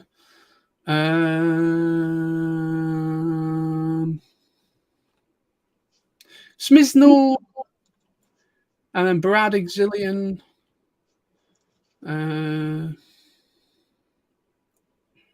That's it. Yep, and Jace as well. Yeah, so thank you ever so much for everybody for being in the chat tonight. It's been a cool little chat. Sam finally made his way in as well, so I was able to get his thoughts on TFN and everything. Have a little chat. But yeah, so I'm gonna go now. But yeah, thank you ever so much for watching. Hope you enjoyed the stream. But yeah, hopefully I'm going to keep my eyes open and check any sort of emails if I get anything from TFN or whatever in the next week or so, and just see if anything crops up in regards to August next year, or if they're going to wait on announcing August until maybe January time. But to be honest, we're only we're in August still, and we've got like 4 months of this year left. So we potentially could find out. We've still got 4 months of this year left. So I've got a feeling we'll probably might find out that it might maybe find out a lot more information, and I think maybe TFN might actually August TF Nation, the main one. If it does go forward, I think we'll find out this year what the dates are, so people can get so people are aware. But then obviously there's the Manchester one in March, which is probably what we're going to find out more information about. But I think I've got a feeling we're going to get the dates maybe September.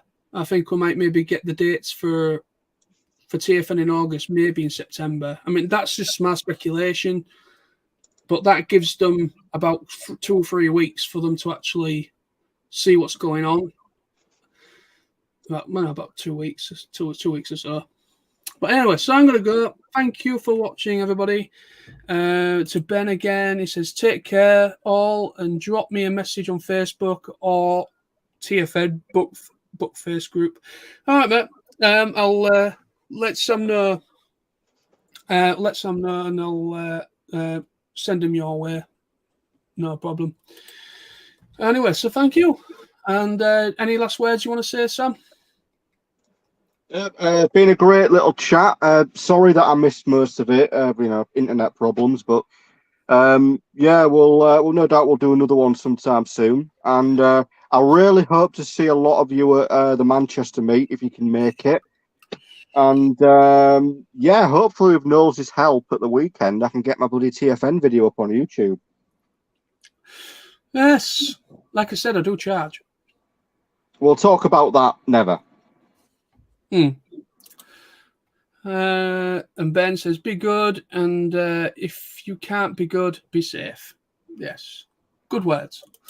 But yeah, so see you, everybody. See you, Ben. See everyone in the chat. Thanks a lot again. And I probably might do another stream maybe next weekend. We'll see how it goes. But yeah, I mean, it's been good. It's been good to chat with people. And it was a great weekend. It was a pleasure seeing all of you that went. And yeah, it was great. See you guys. See you soon. All right. See you later, mate.